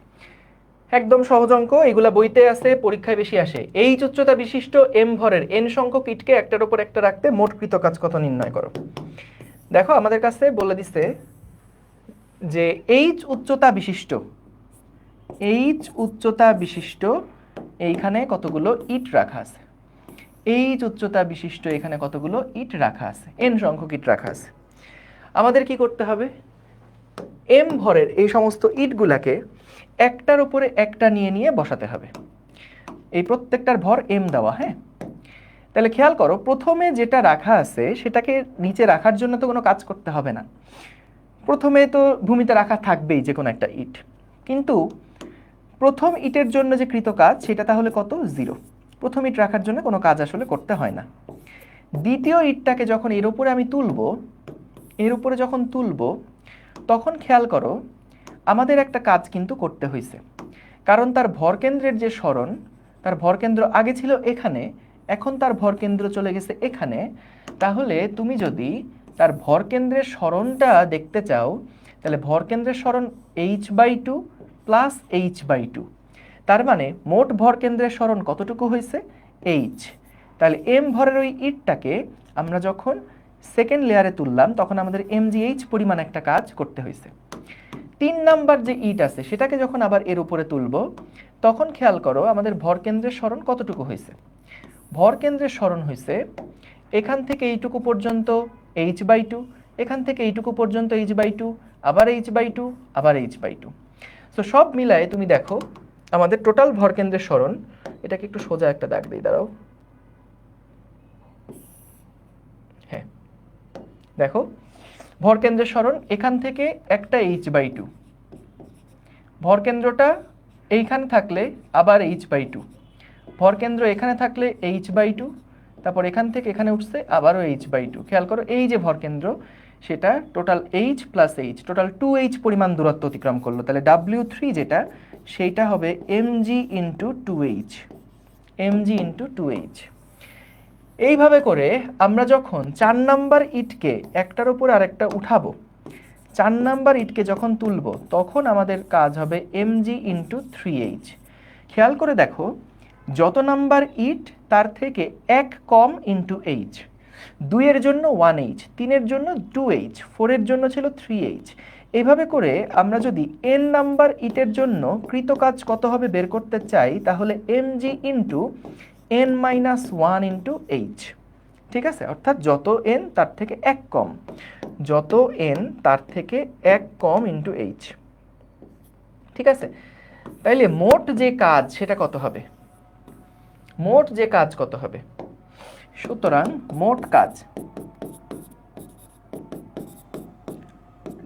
W সমান সমান সবগুলোর যোগফল হবে, W1 plus W2 plus W3 plus dot dot dot plus Wn পর্যন্ত।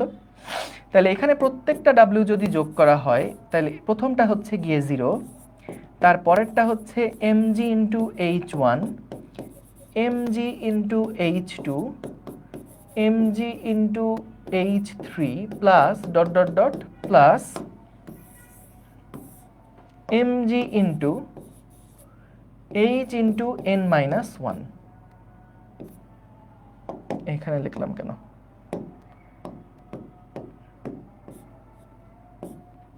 এটা হচ্ছে 2h, এটা হচ্ছে 3h। তাহলে এখান থেকে আমরা যখন mgh কে কমন নিব, তখন আমাদের কি লেখা যায়? 1 plus 2 plus 3 plus dot dot dot plus n minus one.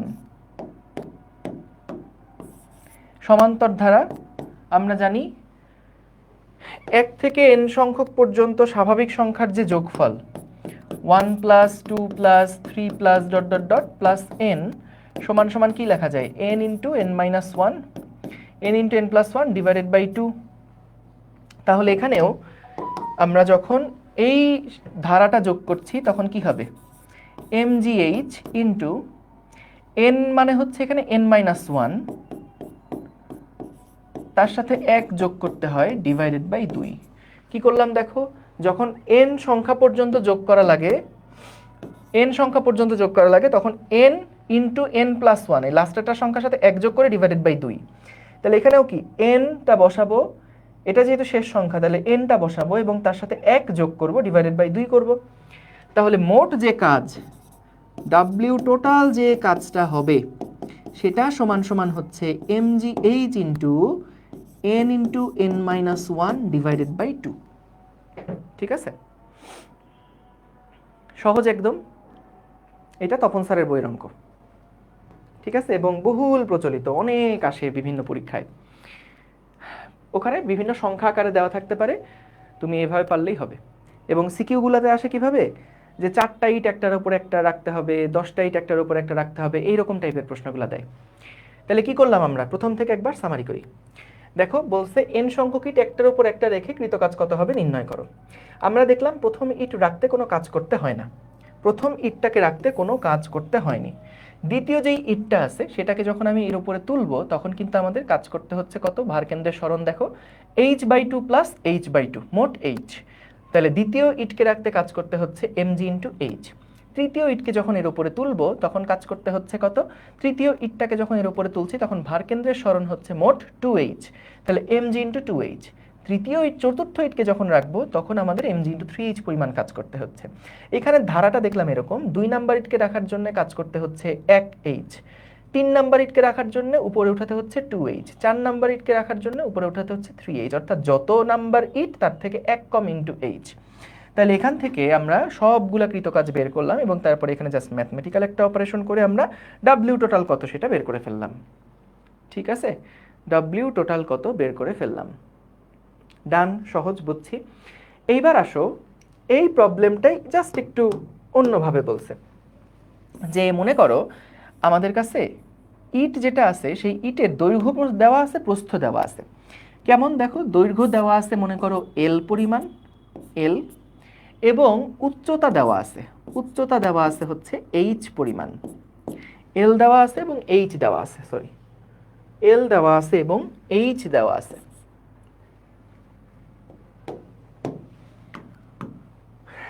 L দেওয়া আছে এবং h দেওয়া আছে। আমাদের কি বললো জানো? আমাদেরকে এবার বললো যে ধরে নাও এরকম পাশাপাশি অনেকগুলা ইট রাখা আছে, n সংখ্যক ইটকে তুমি এবার একটার উপর আর একটা তুলবা, কিন্তু তোলার সময় খেয়াল রাখবা যাতে করে একটা ইটকে প্রথমে আনুভূমিকভাবে রাখছো আর আরেকটা ইটকে তুমি এরকম উলম্বভাবে রাখছো, একটা ইটকে আনুভূমিক আর একটা ইটকে উলম্ব। 3 নাম্বার ইটকে আবার আনুভূমিকভাবে রাখবা,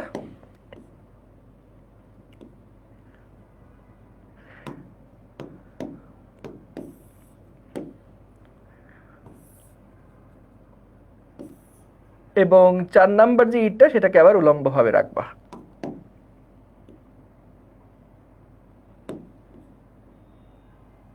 এইভাবে করে যদি আমরা n সংখ্যক ইটকে একটার উপরে একটা দিয়ে তুলি, তাহলে কৃতকাজ কত হবে বের করতে বলছে। তাহলে কৃতকাজ কত হবে সেটাই বের করতে হবে। দেখো, এল দৈর্ঘ্য এবং এইচ উচ্চতা বিশিষ্ট এম ভরের n সংখ্যক ইটকে পর্যায়ক্রমে প্রথমে আনুভূমিক, আনুভূমিক, তারপর উলম্বভাবে, আনুভূমিক, তারপর উলম্বভাবে, এভাবে একটার উপর একটা রাখতে মোট কৃতকাজ কত হবে নির্ণয় করতে হবে। তাইলে খেয়াল করো, প্রথম ইট রাখার জন্য কৃতকাজ কত হবে, W1। প্রথম ইটটাকে রাখার জন্য কৃতকাজ কত হবে, 0, কারণ এটা রাখতে কোনো কাজ করতে হচ্ছে না। পরেরটাকে রাখার জন্য কত কাজ করতে হবে, m ইন্টু জি ইন্টু, খেয়াল করে দেখো, আমাদের পরের ইটের প্রথম ভরকেন্দ্র ছিল এই জায়গাতে, তারপর সেটা চলে গেছে এইখানে। কে বলতে পারবা এই দুইটা ভরকেন্দ্রের মধ্যে ডিস্টেন্স কতটুকু, এই দুইটা ভরকেন্দ্রের মধ্যে ডিস্টেন্স কতটুকু কে বলতে পারবা? দেখো তো এই ডিস্টেন্সটা h/2 প্লাস l/2 না, বলো তো, দেখো তো হয়েছে কিনা, h/2 প্লাস l/2 না? দেখো h/2 প্লাস l/2, এই কণাটাকে বা এই ভরকেন্দ্রটাকে যদি এখানে নিয়ে আসি তাহলে এই সরণটা কত, h/2 প্লাস l/2 না? জানায় তো। তারপরেরটা 3 নাম্বার যেই ইটটা আছে, 3 নাম্বার যেই ইটটা আছে সেইটার জন্যে দেখো তো, 3 নাম্বার যে ইটটা তার অবস্থান কিন্তু ভরকেন্দ্রটা এইখানে, 3 নাম্বার ইটের ভরকেন্দ্র কোথায়, এইখানে। তাহলে এই ইটের আমাদের আদি থেকে শেষ পর্যন্ত ভরকেন্দ্রের অবস্থানের পরিবর্তন কত? দেখো, এই অবস্থানের পরিবর্তনটা হচ্ছে এখান থেকে এইটুকু পর্যন্ত ছিল h/2 প্লাস l/2, তাহলে আমি এই পজিশনে আসলাম।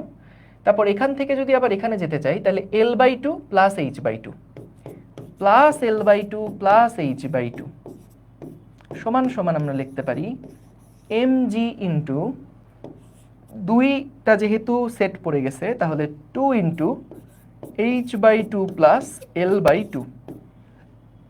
এইভাবে করে তুমি যদি 4 নাম্বার ইটের কথায় আসো তখন দেখবা এটা হচ্ছে mg into 3 into h/2 plus l/2, অর্থাৎ একদমই আগের ম্যাথ, কিন্তু জাস্ট এখন সহগটা জাস্ট h/2 না, এখন সহগটা হচ্ছে আমাদের h/2 প্লাস l/2।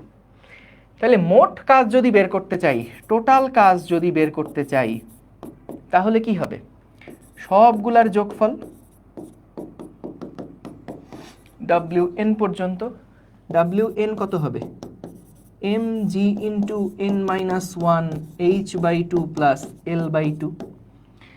তাহলে সবগুলো দ্বারা যে কৃত কাজ সেখানে আমরা mg কে যদি কমন নেই বা mg into h/2 plus l/2 এই সহগটা সহ যদি কমন নেই তাহলে কি আসছে 1 plus 2 plus 3 plus dot dot dot plus n-1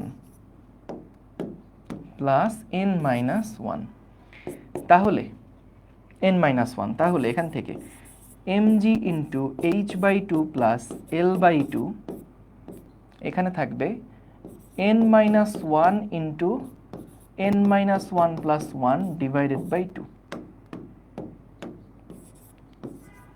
তাহলে সে আগের জিনিস mg into h/2 plus l/2 into n into n-1 divided by 2। এইটা হলো গিয়ে আমাদের টোটাল W কত।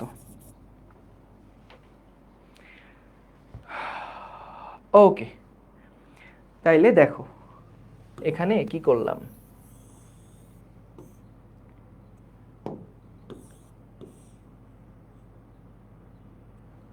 দেখো আমরা যখন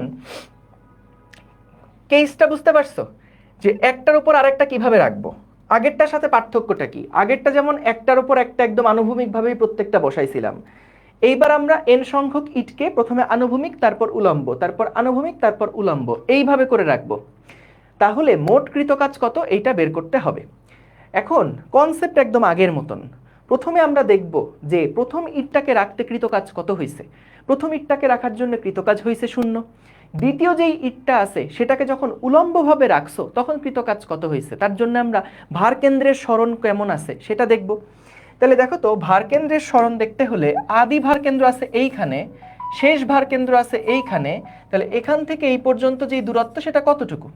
সেটা হচ্ছে h/2 প্লাস l/2 না, কারণ আমাদের দৈর্ঘ্য যেটা ছিল l, তার ভরকেন্দ্র কিন্তু l/2 দূরত্বে দৈর্ঘ্য বরাবর, আর উচ্চতা বরাবর ভরকেন্দ্র আছে h/2 দূরত্বে। তাহলে যখন এই পয়েন্ট থেকে, এভাবে চিন্তা করো, এই পয়েন্ট থেকে যদি এই পয়েন্টে যাও তাহলে মোট দূরত্ব কত হচ্ছে? h/2 plus l/2। ঠিক একইভাবে পরের ওই ভরকেন্দ্র থেকে এই ভরকেন্দ্র পর্যন্ত দূরত্ব কত বলো তো? এখান থেকে এইটুকু l/2, এখান থেকে এইটুকু h/2। তাইলে খেয়াল করো, আমরা যখন একদম নিচ থেকে আরেকটা ভরকে যখন এর উপরে তুলব তখন আমাদের ভরকেন্দ্রের চেঞ্জ কতটুকু হচ্ছে? h/2 প্লাস l/2, আবার এই l/2 প্লাস h/2। তারপর আবার যদি এই পয়েন্টে যাও তাহলে আবার কি হচ্ছে দেখো, h/2 প্লাস l/2, অর্থাৎ প্রত্যেকটা ভরকেন্দ্রের মধ্যবর্তী যেই দূরত্বটুকু হচ্ছে এইটা হলো আমাদের h/2 প্লাস l/2 করে। আগে যেটা শুধু h ছিল আগের প্রশ্নে, এখন সেটা h/2 প্লাস l/2 করে হচ্ছে। তাহলে এইভাবে করে আমরা প্রত্যেকটা কাজ আলাদা আলাদা করে বের করলাম এবং তারপরে দেখলাম প্যাটার্ন একদম আগের মতন। 2 নাম্বার ইটকে রাখার জন্য 1 ইন্টু এই সহগটা, 3 নাম্বার ইটকে ওঠানোর জন্য 2 ইন্টু এই রাশিটা, 4 নাম্বার ইটকে রাখার জন্য 3 ইন্টু এই রাশিটা, মানে যত তার থেকে এক কম, n নাম্বারের জন্য n-1 ইন্টু এত। তাহলে সবগুলো কাজকে যদি যোগ করো তাহলে এরকম একটা রাশি পাওয়া যায়। দেখো বুঝছো কিনা? ইয়াসিন আরাফাত, বুঝেছো? ক্লিয়ার? ক্লিয়ার, গুড, ঠিক আছে, সহজ। পরের প্রবলেমটাতে যাই। দেখো, এটা দিনাজপুর বোর্ড 2017 সালে একটা প্রশ্ন। কি বললো এখানে? 50 সেন্টিমিটার বাহু বিশিষ্ট, 50 সেন্টিমিটার বাহু বিশিষ্ট কোনো ঘনকের ভর হচ্ছে 25 কেজি। ঘনক যেহেতু, তার মানে দৈর্ঘ্য প্রস্থ উচ্চতা একই রকম। হ্যাঁ, এরকম 5টা ঘনককে একটার উপর আরেকটা রেখে স্তম্ভ তৈরি করা হলো। আমরা কিন্তু n সংখ্যক ইটকে একটার উপর একটা রেখে কাজ কত হয় সেটা বের করছি।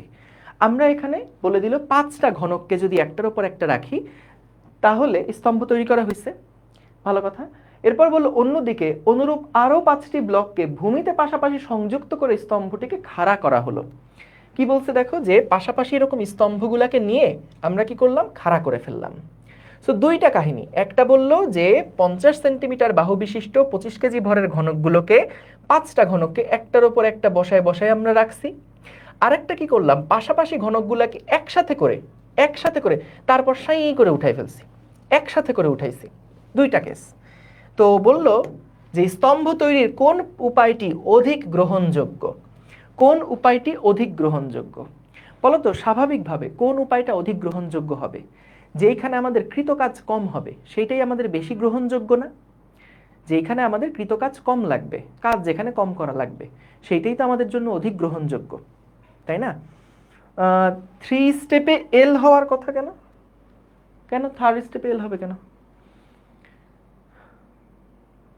সবই ঠিক আছে, সবই ঠিক আছে, হিসাব করে দেখো, কোনোটাই এল না।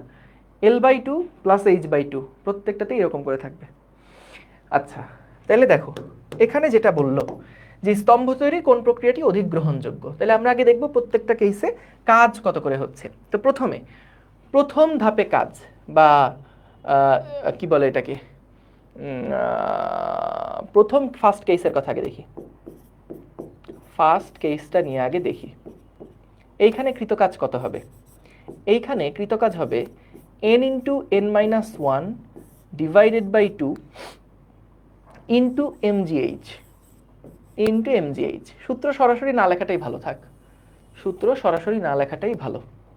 আমরা এখানে 5টা ইটের একটার উপর একটা রাখতে কাজ বের করতে বলছে, তাহলে টোটাল কাজ সমান সমান হবে, প্রথম ইট কাজ রাখতে কাজ 0, পরের ইটের জন্য কাজ করতে হয় mg ইন্টু h, তারপরেরটার জন্য mg ইন্টু 2h, তারপরেরটার জন্য mg ইন্টু 3h, তারপরেরটার জন্য mg ইন্টু 4h।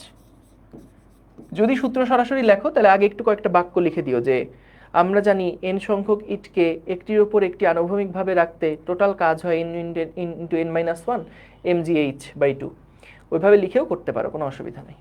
তাহলে এখান থেকে যেটা আসে mgh কে কমন নিলে 1 প্লাস 2 প্লাস 3 প্লাস 4, তাহলে কত হচ্ছে 10। তাহলে 10 ইন্টু mgh, তাহলে কত হয় 10 ইন্টু m মানে 25, g মানে 9.8 ইন্টু h মানে কত ছিল 50 সেন্টিমিটার বাহু যেহেতু, তার মানে 0.5, তার মানে এত জুল কাজ হবে টোটাল যখন একটার উপর একটাকে রাখবো। 10 ইন্টু 25 ইন্টু 9.8 ইন্টু 0.5, এটা আসে 1225 জুল। আচ্ছা, এটা গেল ফার্স্ট কেসের জন্য। কৃতকাজ কত সেটা দেখলাম। এইবার আসো যদি আমরা সেকেন্ড কেসের জন্য এটা দেখি। এটা তো গেল ফার্স্ট কেসের জন্য কৃতকাজ। এবার যদি সেকেন্ড কেসের জন্য দেখি, দেখো তো সেকেন্ড কেসের জন্য আমরা প্রথমে 4টা বাহুকে যখন একসাথে করলাম, 5টা বাহুকে যখন একসাথে করলাম, তখন বলো তো টোটাল আমাদের দৈর্ঘ্যটা কত হয়েছে? এইটুকু 1 মিটার, 2 মিটার, 2.5 মিটার।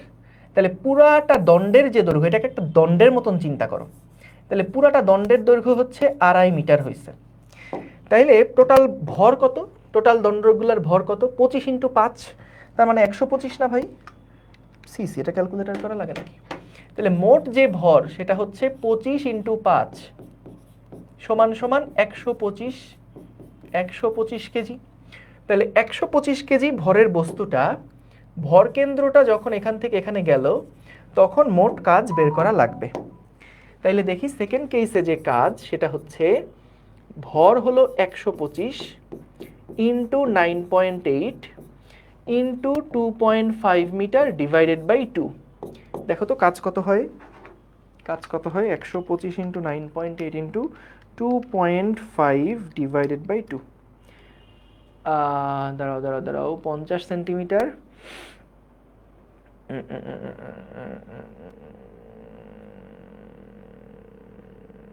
ও সরি, এখানে একটা ব্যক্তিগত ভুল করেছি, আন্তর্জাতিকভাবে দুঃখিত। এই বলো তো ভরকেন্দ্র শুরুতে কোথায় ছিল? ভরকেন্দ্র শুরুতে তো ছিল 25 সেন্টিমিটার উপরে। 25 সেন্টিমিটার উপরে তো শুরুতেই ভরকেন্দ্র ছিল। তারপর যখন উপরে চলে গেল, এইখানে চলে গেল, তখন আমাদের ভরকেন্দ্রটা কোথায়? 50 সেন্টিমিটার, 100 সেন্টিমিটার, তারপরে হচ্ছে 125 সেন্টিমিটার। 125 সেন্টিমিটার। দেখো তো ভরকেন্দ্রটা 125 সেন্টিমিটারে কিনা। এখানে ভুলে 6টা ইট চলে আসছে, 1 2 3 4 5 6, 6টা ইট চলে আসছে। এখানে 5টা ইট হবে। ওকে, তাইলে দেখো আমাদের এটার ভরকেন্দ্র কোথায় থাকবে? ভরকেন্দ্রটা থাকবে হচ্ছে এইটার মাঝামাঝি এইরকম একটা জায়গাতে থাকবে। তাহলে দেখো তো শুরুতে ছিল ভূমি থেকে 25 সেন্টিমিটার উপরে, কারণ হাইট হলো 50, তাহলে ভরকেন্দ্র ছিল 25 সেন্টিমিটার উপরে। আর যখন খাড়া করলাম তখন আমাদের ভরকেন্দ্রটা কোথায়? 50 যোগ 50 যোগ 25, তাহলে 125 সেন্টিমিটার। তাহলে আমাদের ভরকেন্দ্রের যে অবস্থানটা সেটা কত হবে? 125 সেন্টিমিটার থেকে 25 সেন্টিমিটার বাদ দাও, সেন্টিমিটার তো মিটারে কনভার্ট করার জন্য 100 দিয়ে আবার ভাগ দিব, 100 দিয়ে আবার ভাগ দিব, তাহলে এখানে জুল পাওয়া গেল। তাহলে এবার কত হয়? 125 ইন্টু 9.8, 1225 জুল। দেখো একই রকম কাজ কিন্তু হচ্ছে, কাজের পরিমাণ কিন্তু একই রকম হচ্ছে। তাইলে ভাই যদি কাজের পরিমাণ একই রকম হয় তাহলে তো কোনোটাই আসলে প্রিফার করা যায় না, কারণ আমরা তো এখানে দেখছি যে আমাদের মোট যে শক্তির খরচ, একটা একটা করে রাখতেও যে টোটাল শক্তি খরচ হবে, 5টাকে একসাথে নিয়ে করতেও কিন্তু একই পরিমাণ শক্তি খরচ হবে। কিন্তু এখানে আসলে কোনটা অধিক গ্রহণযোগ্য? দেখো এইখানে যখন আমরা এটাকে উঠাবো তখন কিন্তু আমাদের সম্পূর্ণ এনার্জিটা একবারে ব্যয় করতে হচ্ছে, কিন্তু যখন একটার উপর আরেকটা রেখে রেখে আমি কাজ করব তখন আমাকে সম্পূর্ণ 1225 জুল এনার্জিটা একবারে খরচ করতে হচ্ছে না, এটাকে আমার পর্যায়ক্রমিকভাবে খরচ করতে হচ্ছে। তাহলে যখন পর্যায়ক্রমিকভাবে খরচ করব তখন কিন্তু আমরা মানে ওইটাকে মানে ওইটাই আমাদের জন্য প্রিফারেবল থাকবে, ওইটাই আমরা প্রিফার করব। কেন প্রিফার করব? কারণ আমি লিখে দিচ্ছি যে প্রথম উপায়ে যদি দেখতাম যে কাজের পরিমাণ ভিন্ন, তাহলে যেটা কম হতো ওইটাই বেশি গ্রহণযোগ্য হতো। কিন্তু আসলেও গ্রহণযোগ্য মানে কখনোই দুইটা চেঞ্জ হবে না, কারণ আলটিমেটলি আউটপুট রেজাল্ট তো একই রকম। এখানেও খাড়া করছো 5টাকে, এখানেও খাড়া করছো 5টাকে, তো খুব স্বাভাবিক যে দুইটা ক্ষেত্রে কৃতকাজের পরিমাণ একই রকম লাগবে।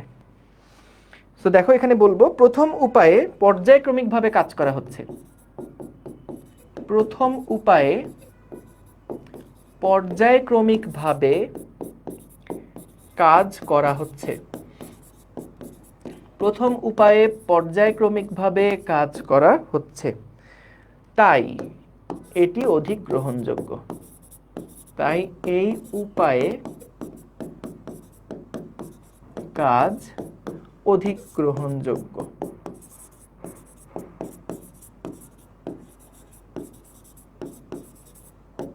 ঠিক আছে, গুড, বুঝলাম। তাহলে এখানে উত্তরটা গেছে এখান থেকে এখানে। ওকে, ঠিক আছে, বুঝছি, গেল। পরেরটাতে যাই।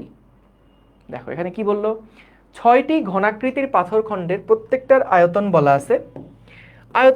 আচ্ছা, ঘনাকৃতি যেহেতু আয়তন বলা আছে, তার মানে কি, একটা ঘন বস্তু যদি থাকে তার তো দৈর্ঘ্য প্রস্থ উচ্চতা সবই একই রকম, দৈর্ঘ্য প্রস্থ উচ্চতা সবই একই রকম। তাহলে এর যে ভলিউম সেটা হচ্ছে a কিউব, এবং এই a কিউব মানে বলা আছে 0.125 মিটার কিউব। তাহলে প্রত্যেকটা বাহুর দৈর্ঘ্য কত, এগুলো আমরা বের করতে পারবো। তাদের প্রত্যেকটার ভর দেওয়া আছে 500 গ্রাম করে, এবং এদের একটার উপর একটা রেখে স্তম্ভ তৈরি করতে কৃতকাজের পরিমাণ কত বের করো। পারবো না এটা করতে? বলো তো, একটার উপর একটা রেখে কাজ কত করতে হবে? যখন এর মান তুমি জেনে গেলা কিউব রুট 100.125, এটা আসে 0.5 করে, 0.5 করে আসে, 0.5 মিটার। তাহলে 0.5 মিটারের 6টা স্তম্ভ যদি, এটা জাস্ট কিছুই না, যে আয়তন থেকে এটা বের করা, এটাই হচ্ছে কাজ। মানে আগে সরাসরি দেওয়া থাকতো, এবার সরাসরি দেওয়া নাই, এটাই পার্থক্য। আগে সরাসরি দৈর্ঘ্য প্রস্থ উচ্চতা বলা থাকতো, এখন দৈর্ঘ্য প্রস্থ উচ্চতাটা খালি নাই, সিম্পল। এই তো, 6টাকে যদি একটার উপর একটা রাখো, তাহলে টোটাল কাজ কত হবে? n into n minus 1 divided by 2 into m into g into h। তাহলে n এর মান হচ্ছে 6 ইন্টু 5 ডিভাইডেড বাই 2, ভর হচ্ছে 0.5 কেজি, g হচ্ছে 9.8, এবং একটা বাহু হলো 0.5। তাহলে এটাই হচ্ছে আমাদের কৃতকাজ, এটাই হচ্ছে আমাদের কৃতকাজ। ঠিক আছে, দেখো বুঝছে কিনা, mg into n into n minus 1। ওকে, গেল। সিলেট বোর্ডের এটাতে যাব, হ্যাঁ এটাতে যাই। দেখো এখানে কি বললো, এটা খুব ভালো প্রশ্ন, খুবই ভালো প্রশ্ন। এখানে বললো প্রত্যেকটা 0.125 মিটার কিউব আয়তনের এবং এত কেজি ভরের 4টি ব্লককে পরপর সাজিয়ে স্তম্ভ তৈরি করা হলো। তো আমরা এখানে ব্লক যেহেতু বলে দিছে, আমরা এটাকে ঘনবস্তু হিসাবে চিন্তা করব। তাহলে a কিউব সমান সমান হচ্ছে 0.125 মিটার কিউব। এটাকে কিউব রুট করলে a সমান সমান, একটু আগেই একটা রেজাল্ট বের করলাম, 0.5 মিটার হয়। প্রত্যেকটার ভর আমাদের বলে দিছে 250 কেজি। এরকম 4টা ব্লক আছে, এরকম 4টা ব্লক আছে। তাহলে কি বললো, স্তম্ভটাকে আনুভূমিকের সাথে 30 ডিগ্রি কোণে রাখতে কাজ এবং উদ্দীপকে বর্ণিত স্তম্ভ তৈরিতে কাজের তুলনামূলক গাণিতিক বিশ্লেষণ দাও। দেখো এইটা বিশ্লেষণ দেওয়া কঠিন না, এইটা বিশ্লেষণ দেওয়া কঠিন না, কারণ হচ্ছে আমরা একটার উপর একটা রাখতে কৃতকাজ কত হবে এটা ভালো মতোই জানি। একটার উপর একটা রাখতে কৃতকাজ কত হবে এইটা আমরা ভালোভাবেই জানি, n into n minus 1 divided by 2 into mgh, এটা আমরা ভালো মতনই জানি। হ্যাঁ, কিন্তু 30 ডিগ্রি কোণে বাঁকায় রাখতে কাজ কত হবে এটা খেয়াল করো।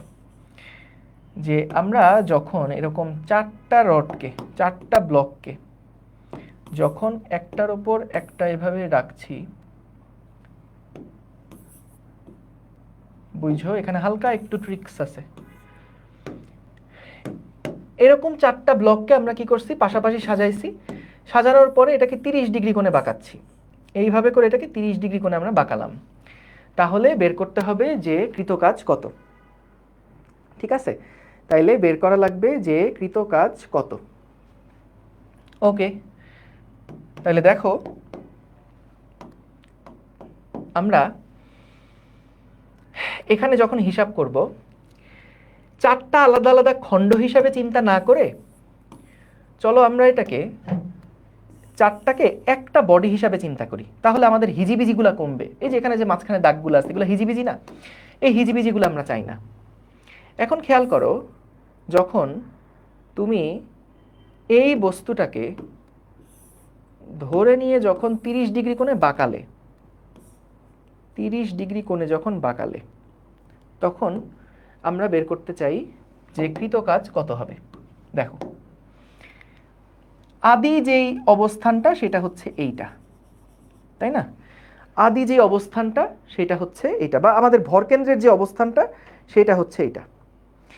দেখো প্রত্যেকটা দৈর্ঘ্যকে আমরা যদি এ হিসাবে চিন্তা করাই, তাহলে এখান থেকে এই পর্যন্ত যে দূরত্ব, এই দূরত্বটা হচ্ছে 4a, এবং এখান থেকে এই পর্যন্ত যেই দূরত্ব এইটা হচ্ছে আমাদের শুধু a।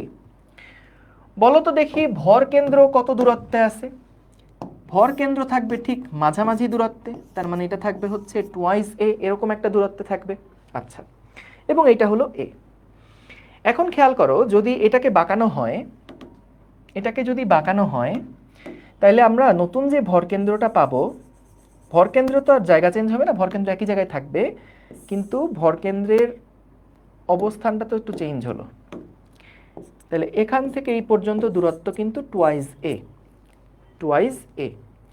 আমাদেরকে কতটুকুর দূরত্ব বের করা লাগবে বলো তো? আমাদেরকে অলরেডি ভরকেন্দ্রটা এখানে আছে, সেখান থেকে ভরকেন্দ্রটা এইখানে চলে গেছে, তাহলে আমাদেরকে মূলত এই পয়েন্ট থেকে এই পয়েন্ট পর্যন্ত যেই দূরত্ব এটা বের করা লাগবে। এখান থেকে এই পর্যন্ত দূরত্ব কত সেটাই আমাদের বের করা লাগবে। তাহলে খেয়াল করো যে এইখানে আমাদের যে রডটা ছিল সেটা তো 30 ডিগ্রি কোণে বাঁকানো। দাঁড়াও আমি এটাকে একটু এক্সটেন্ড করি, এইটাকে একটু এক্সটেন্ড করি। এখানে হচ্ছে দেখো দূরত্বটা বুঝছি কিনা, দূরত্বটা বুঝছি কিনা। দেখো ইনিশিয়াল যে দূরত্বটা, ভরকেন্দ্রের আদি যে অবস্থানটা সেটা আমরা জানি, এটা হলো ভূমি থেকে a/2 দূরত্বে আছে। এখন কোনোভাবে যদি আমি এই দূরত্বটা বের করতে পারি, ভরকেন্দ্রের এই দূরত্বটা যদি আমরা বের করতে পারি, ভরকেন্দ্রের এই দূরত্বটা যদি বের করতে পারি, তাহলে কিন্তু এই উচ্চতা থেকে এই উচ্চতাটা বাদ দিলেই আমরা মূলত এইটুকু হাইট পেয়ে যাব। বুঝতে পারছো? আমরা যদি কোনোভাবে এইটুকু দূরত্ব বের করতে পারি, তাহলে এইখান থেকে এইটুকুকে বাদ দিলেই কিন্তু এইখানে যতটুকু হাইট, সেই হাইটটা কত এটা আমরা পেয়ে যাব, এটা আমরা পেয়ে যাব। তাহলে আশা করি টার্গেটটা বুঝছো, যে আমাদের শুরুর ভারকেন্দ্র ছিল এই পয়েন্টে, এবং তারপরে ভারকেন্দ্রটা যদি এখানে যায়, তাহলে এখান থেকে এইটুকু দূরত্ব বের করার জন্য প্রথমে আগে মাটি থেকে ভরকেন্দ্রটা কত দূরত্বে আছে সেইটা আগে আমার জানতে হবে, সেইটা আগে আমার জানতে হবে। ঠিক আছে, তাহলে একটা কাজ করি, চলো আমরা এই ছবিটাকে একটু আলাদাভাবে নিয়ে যাই, একটু আলাদাভাবে নিয়ে যাই। কারণ আমার মেইন টার্গেট কি? মেইন টার্গেটটা হচ্ছে ভরকেন্দ্র যেটা এই পয়েন্টে এসে পৌঁছালো, এই অবস্থানটা ভূমি থেকে কতটুকু সেটা বের করা, এই অবস্থানটা ভূমি থেকে কতটুকু এটা বের করা। ঠিক আছে, এই অবস্থানটা ভূমি থেকে কতটুকু এটা বের করা। দেখো তাহলে আমরা প্রথমে আগে কি করতে পারি?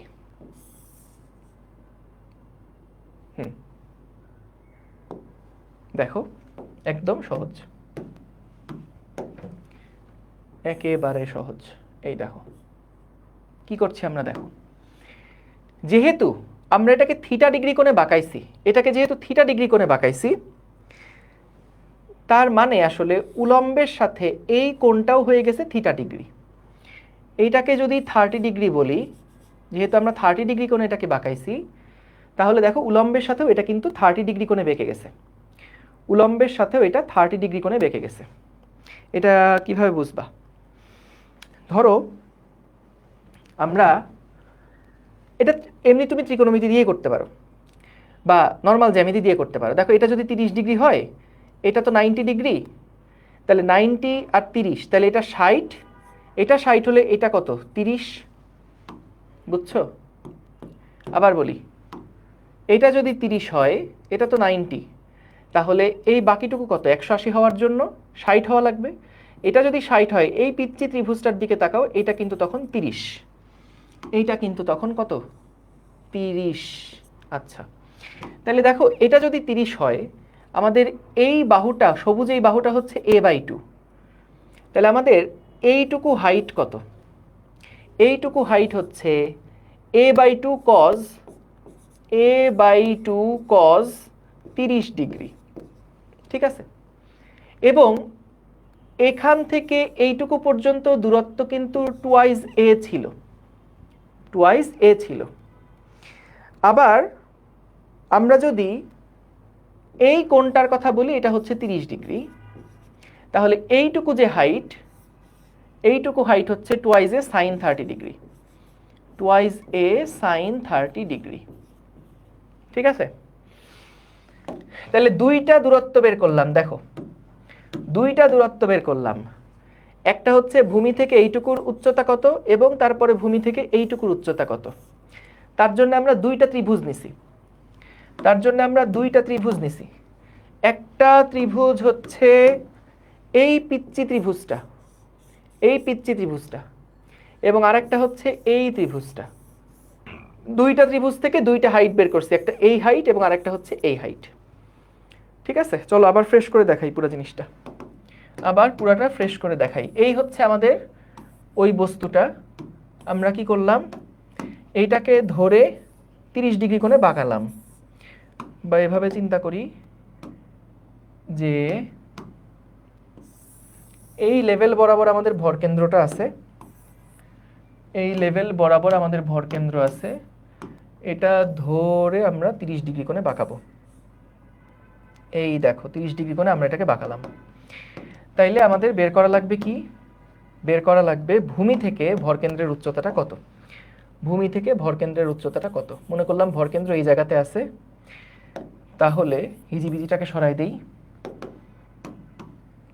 আমাদের মূলত ভূমি থেকে এই টোটাল উচ্চতাটা বের করতে হবে, ভূমি থেকে এই উচ্চতাটা বের করতে হবে। দেখো আরেকবার দেখাচ্ছি, ভূমি থেকে এই উচ্চতাটা বের করতে হবে, একদম নর্মাল জ্যামিতি, আর কিচ্ছু না।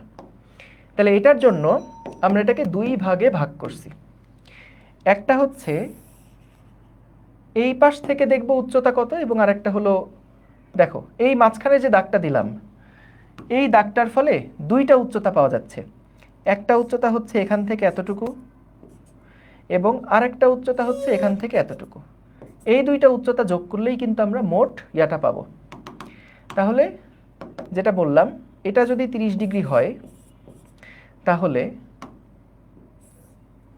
আমাদের এটাও 30 ডিগ্রি। এই সবুজ যে দাগটা, সেটার দৈর্ঘ্য হচ্ছে a/2, তাহলে হলুদ যেই অংশটা, এটাকে যদি আমি ABC দিয়ে বলি, ABC এটা দিয়ে যদি বলি, তাহলে AB সমান সমান হবে কত?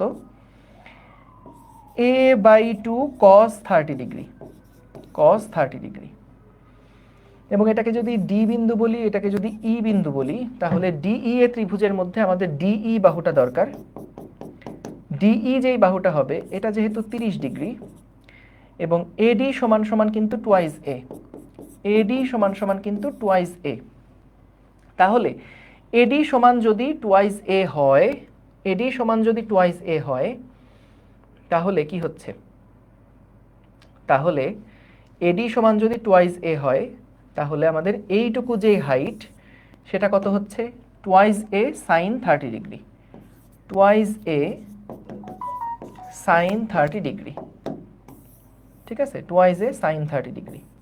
তাহলে এখান থেকে মোট ভূমি থেকে সরণ কত, ভূমি থেকে ভারকেন্দ্রের দূরত্ব কত, ভূমি থেকে দূরত্ব কত, ভূমি থেকে দূরত্ব হচ্ছে a/2 cos 30 মান হচ্ছে √3/2 প্লাস টুয়াইজ এ সাইন 30 মান হচ্ছে হাফ।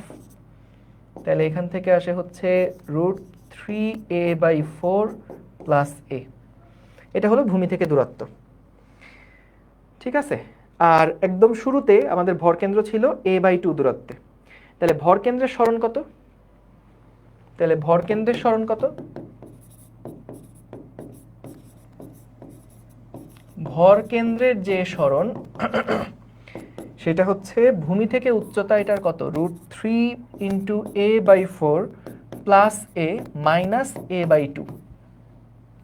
কেন মাইনাস a/2 তো বুঝছো, কারণ শুরুতেই তো এটা ভূমি থেকে a/2 উচ্চতায় আমাদের ভরকেন্দ্রটা ছিল। তাহলে ওইটাই হিসাব করলাম যে টোটাল দূরত্ব কত এখন এবং আগে ভরকেন্দ্রটা কত উচ্চতায় ছিল, আমাদের তো মূলত এই দূরত্বটা বের করা লাগবে। সো এটাই হচ্ছে টোটালটা থেকে এটুকুকে বাদ দিলাম। তাহলে ভরকেন্দ্রের সরণ যেহেতু পেয়ে গেছি, তাহলে মোট কাজ কত, মোট কাজ হচ্ছে mgh। তাহলে এখানে 250 কেজির 4টা ব্লক, তাহলে 250 × 4, এটা m × 9.8 ইন্টু h হচ্ছে ভারকেন্দ্রের যে সরণ সেটা, এই যে ভারকেন্দ্রের যে সরণ সেটা, এই তো। তাহলে এখান থেকে মোট কাজ পেয়ে যাব, ঠিক আছে। দেখো এটা জাস্ট কয়েকবার একটু খাতায় করবা তাইলেই হবে, কয়েকবার একটু খাতায় করবা তাহলেই হবে, ঠিক আছে। ওকে, পরের প্রবলেম দেখি কি, কিছু সংখ্যক ইট, এটা হোমওয়ার্ক দিয়ে দিই, ওই একই অঙ্ক জাস্ট প্র্যাকটিসের জন্য রাখা। কিছু সংখ্যক ইট একটার উপর একটা রেখে মোট 2 মিটার উঁচু স্তম্ভ সাজাতে কত কাজ করতে হবে দেওয়া আছে, প্রত্যেকটা ইটের উচ্চতা এবং ভর। তাহলে 2 মিটার উঁচু ইট পর্যন্ত সাজাতে এটা টোটাল কত কাজ করতে হবে সেটাই বের করতে হবে, সেটাই বের করতে হবে। ওকে, তারপরেরটা দেখো, 3 মিটার দীর্ঘ একটা মইয়ের ওজন হচ্ছে 200 নিউটন। 3 মিটার দীর্ঘ একটা মইয়ের ওজন হচ্ছে 200 নিউটন এবং মইয়ের ভরকেন্দ্র এর এক প্রান্ত থেকে 120 সেন্টিমিটার দূরে অবস্থিত। মইয়ের অপর প্রান্তে 50 নিউটন ওজন লাগানো অবস্থায় মইটাকে আনুভূমিক হতে উলম্ব অবস্থায় তুলতে কৃত কাজ কত হবে নির্ণয় করো। দেখো কি বলছে এখানে, 3 মিটার দৈর্ঘ্য একটা মই, সেটার ওজন অবশ্যই আমাদের মাঝ বরাবর কাজ করবে 200 নিউটন যেটা।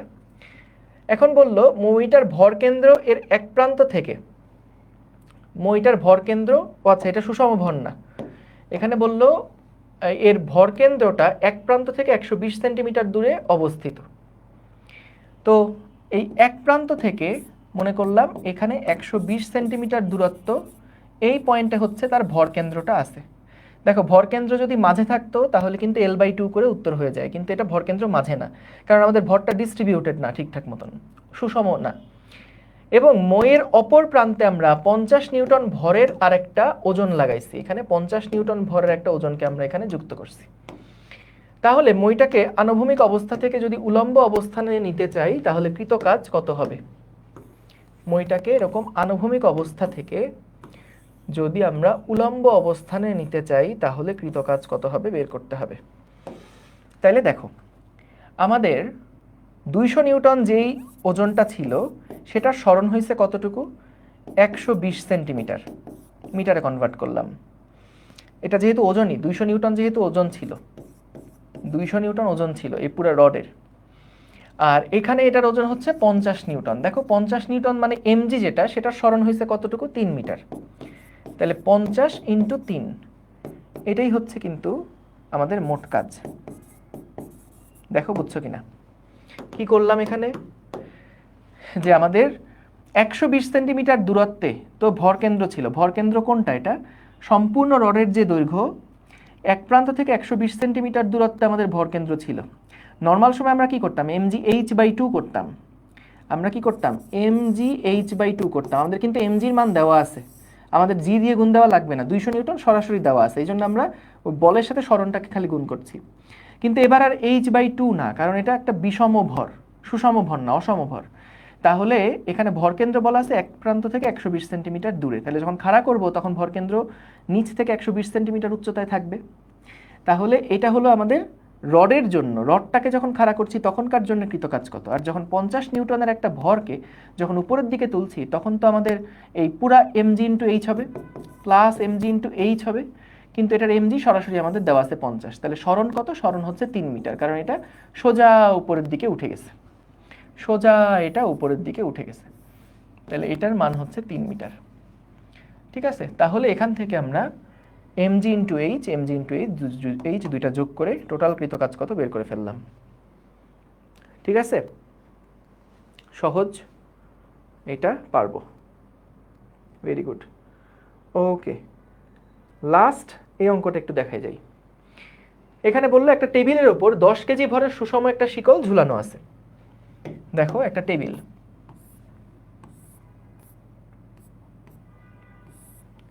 হ্যাঁ, এই টেবিলটার উপরে 10 কেজি ভরের একটা সুষম শিকল ঝুলানো আছে, যার মোট দৈর্ঘ্য হচ্ছে 20 মিটার। তো এইটা হচ্ছে মনে করো আমাদের সেই শিকলটা, যার টোটাল দৈর্ঘ্য বলে দিছে 20 মিটার, যার টোটাল দৈর্ঘ্য আমাদেরকে বলে দিছে কত, 20 মিটার। 20 মিটার এর 3/4, বলো তো 3/4 মানে কত? 3/4 মানে 15 মিটার না? কারণ 1/4 মানে 5 মিটার, 3/4 মানে 15 মিটার। এই 15 মিটার দৈর্ঘ্য টেবিল থেকে নিচের দিকে ঝুলে আছে, তার মানে এই জিনিসটা এইরকম, এইভাবে করে চেনটা ঝোলানো আছে, যার এই পুরা দৈর্ঘ্যটা হচ্ছে কত, 15 মিটার। বললো টেবিলটাকে যদি আমরা, শিকলটাকে যদি আমরা টেনে উপরে তুলতে চাই তাহলে কৃতকাজ কত হবে। তাহলে কৃতকাজ কত হবে, তাহলে খেয়াল করো, আমাদের বলো তো এই পয়েন্টের যে সরণ সেটা 15 মিটার, এই পয়েন্টের যে সরণ সেটা কি আর 15 মিটার, তার থেকে কম না? অর্থাৎ যখন আমি এটাকে টেবিলের উপরে উঠাবো, উঠায় যখন টান দিব তখন কিন্তু এক এক পয়েন্টের সরণ কিন্তু এক এক রকম হচ্ছে। তাহলে আমরা কি করব, ভরকেন্দ্রের সরণ নিব না? তাহলে ভরকেন্দ্র কোথায় আছে, ভরকেন্দ্র আছে হচ্ছে আমাদের 7.5 মিটার দূরত্বে, ভরকেন্দ্র আছে হচ্ছে 7.5 মিটার দূরত্বে, 7.5 মিটার দূরত্বে আছে। তাহলে আমরা যখন কৃতকাজ বের করব তখন মেইন সূত্র কি, mg/h। কিন্তু ভর কি পুরাটা ভর নিব, আমরা কি পুরা ভরকে তুলছি? পুরা ভর যেমন দেওয়া আছে এখানে 10 কেজি, আমরা কি 10 কেজি ভরকেই উপরের দিকে তুলছি, নাকি 10 কেজি 3/4 উপরে তুলছি? 3/4 উপরে তুলছি। ইন্টু জি মানে হচ্ছে 9.8, ইন্টু এইচ মানে কত হবে, এইচ মানে ভরকেন্দ্রের সরণ, সেটা কত, 7.5 মিটার বা 15/2, 15/2। তাহলে এখান থেকে আমরা কৃতকাজ কত বের করে ফেলতে পারবো। কত আসে, 3/4 ইন্টু 10 ইন্টু 9.8 ইন্টু 15/2, 551.25। ঠিক আছে, 551.25। আমার যদি হিসাব ঠিক থাকে তাহলে এটাই উত্তর। দেখো কি বললো, আবার বলি, 20 মিটার দৈর্ঘ্যের একটা শিকল ছিল, সেটা বললো তার 3/4 দৈর্ঘ্য টেবিলের নিচে ঝুলানো আছে, আমরা টেনে টেনে এটাকে উঠাবো। তাহলে যদি টেনে টেনে এটাকে উঠাতে চাই তাহলে দেখো এক একটা কণার সরণ কিন্তু এক এক রকম হবে। এই কাছে যেটা আছে সেটা অল্প একটু উঠলেই টেবিলের উপর উঠে যাবে, কিন্তু নিচের কণাটা অনেক উপরে উঠে তারপর এটাকে উঠানো লাগবে। তাহলে এক এক কণার সরণ এক এক রকম বলে আমরা ভরকেন্দ্রের সরণ নিব। ভরকেন্দ্র কোথায় আছে, 15 মিটার দৈর্ঘ্যের ভরকেন্দ্র আছে 7.5 মিটারে। তাইলে আমরা টোটাল ভরকে তার উপরে তুলছি না, 3/4 ভরকে উপরে তুলছি। তাহলে mgh, m হবে 10 কেজির 3/4 ইন্টু জি ইন্টু এইচ হচ্ছে 15/2। ঠিক আছে, সহজ। ওকে, তো এই হচ্ছে আমাদের আজকের ক্লাস। নেক্সট ক্লাসে আমরা হচ্ছে কুয়া চৌবাচ্চা রিলেটেড যে সমস্ত প্রবলেমগুলো আছে সেই জিনিসগুলো ইনশাল্লাহ দেখে ফেলবো। থ্যাংক ইউ সবাইকে, দেখা হবে ইনশাল্লাহ নেক্সট ক্লাসে। আসসালামু আলাইকুম, আল্লাহ হাফিজ।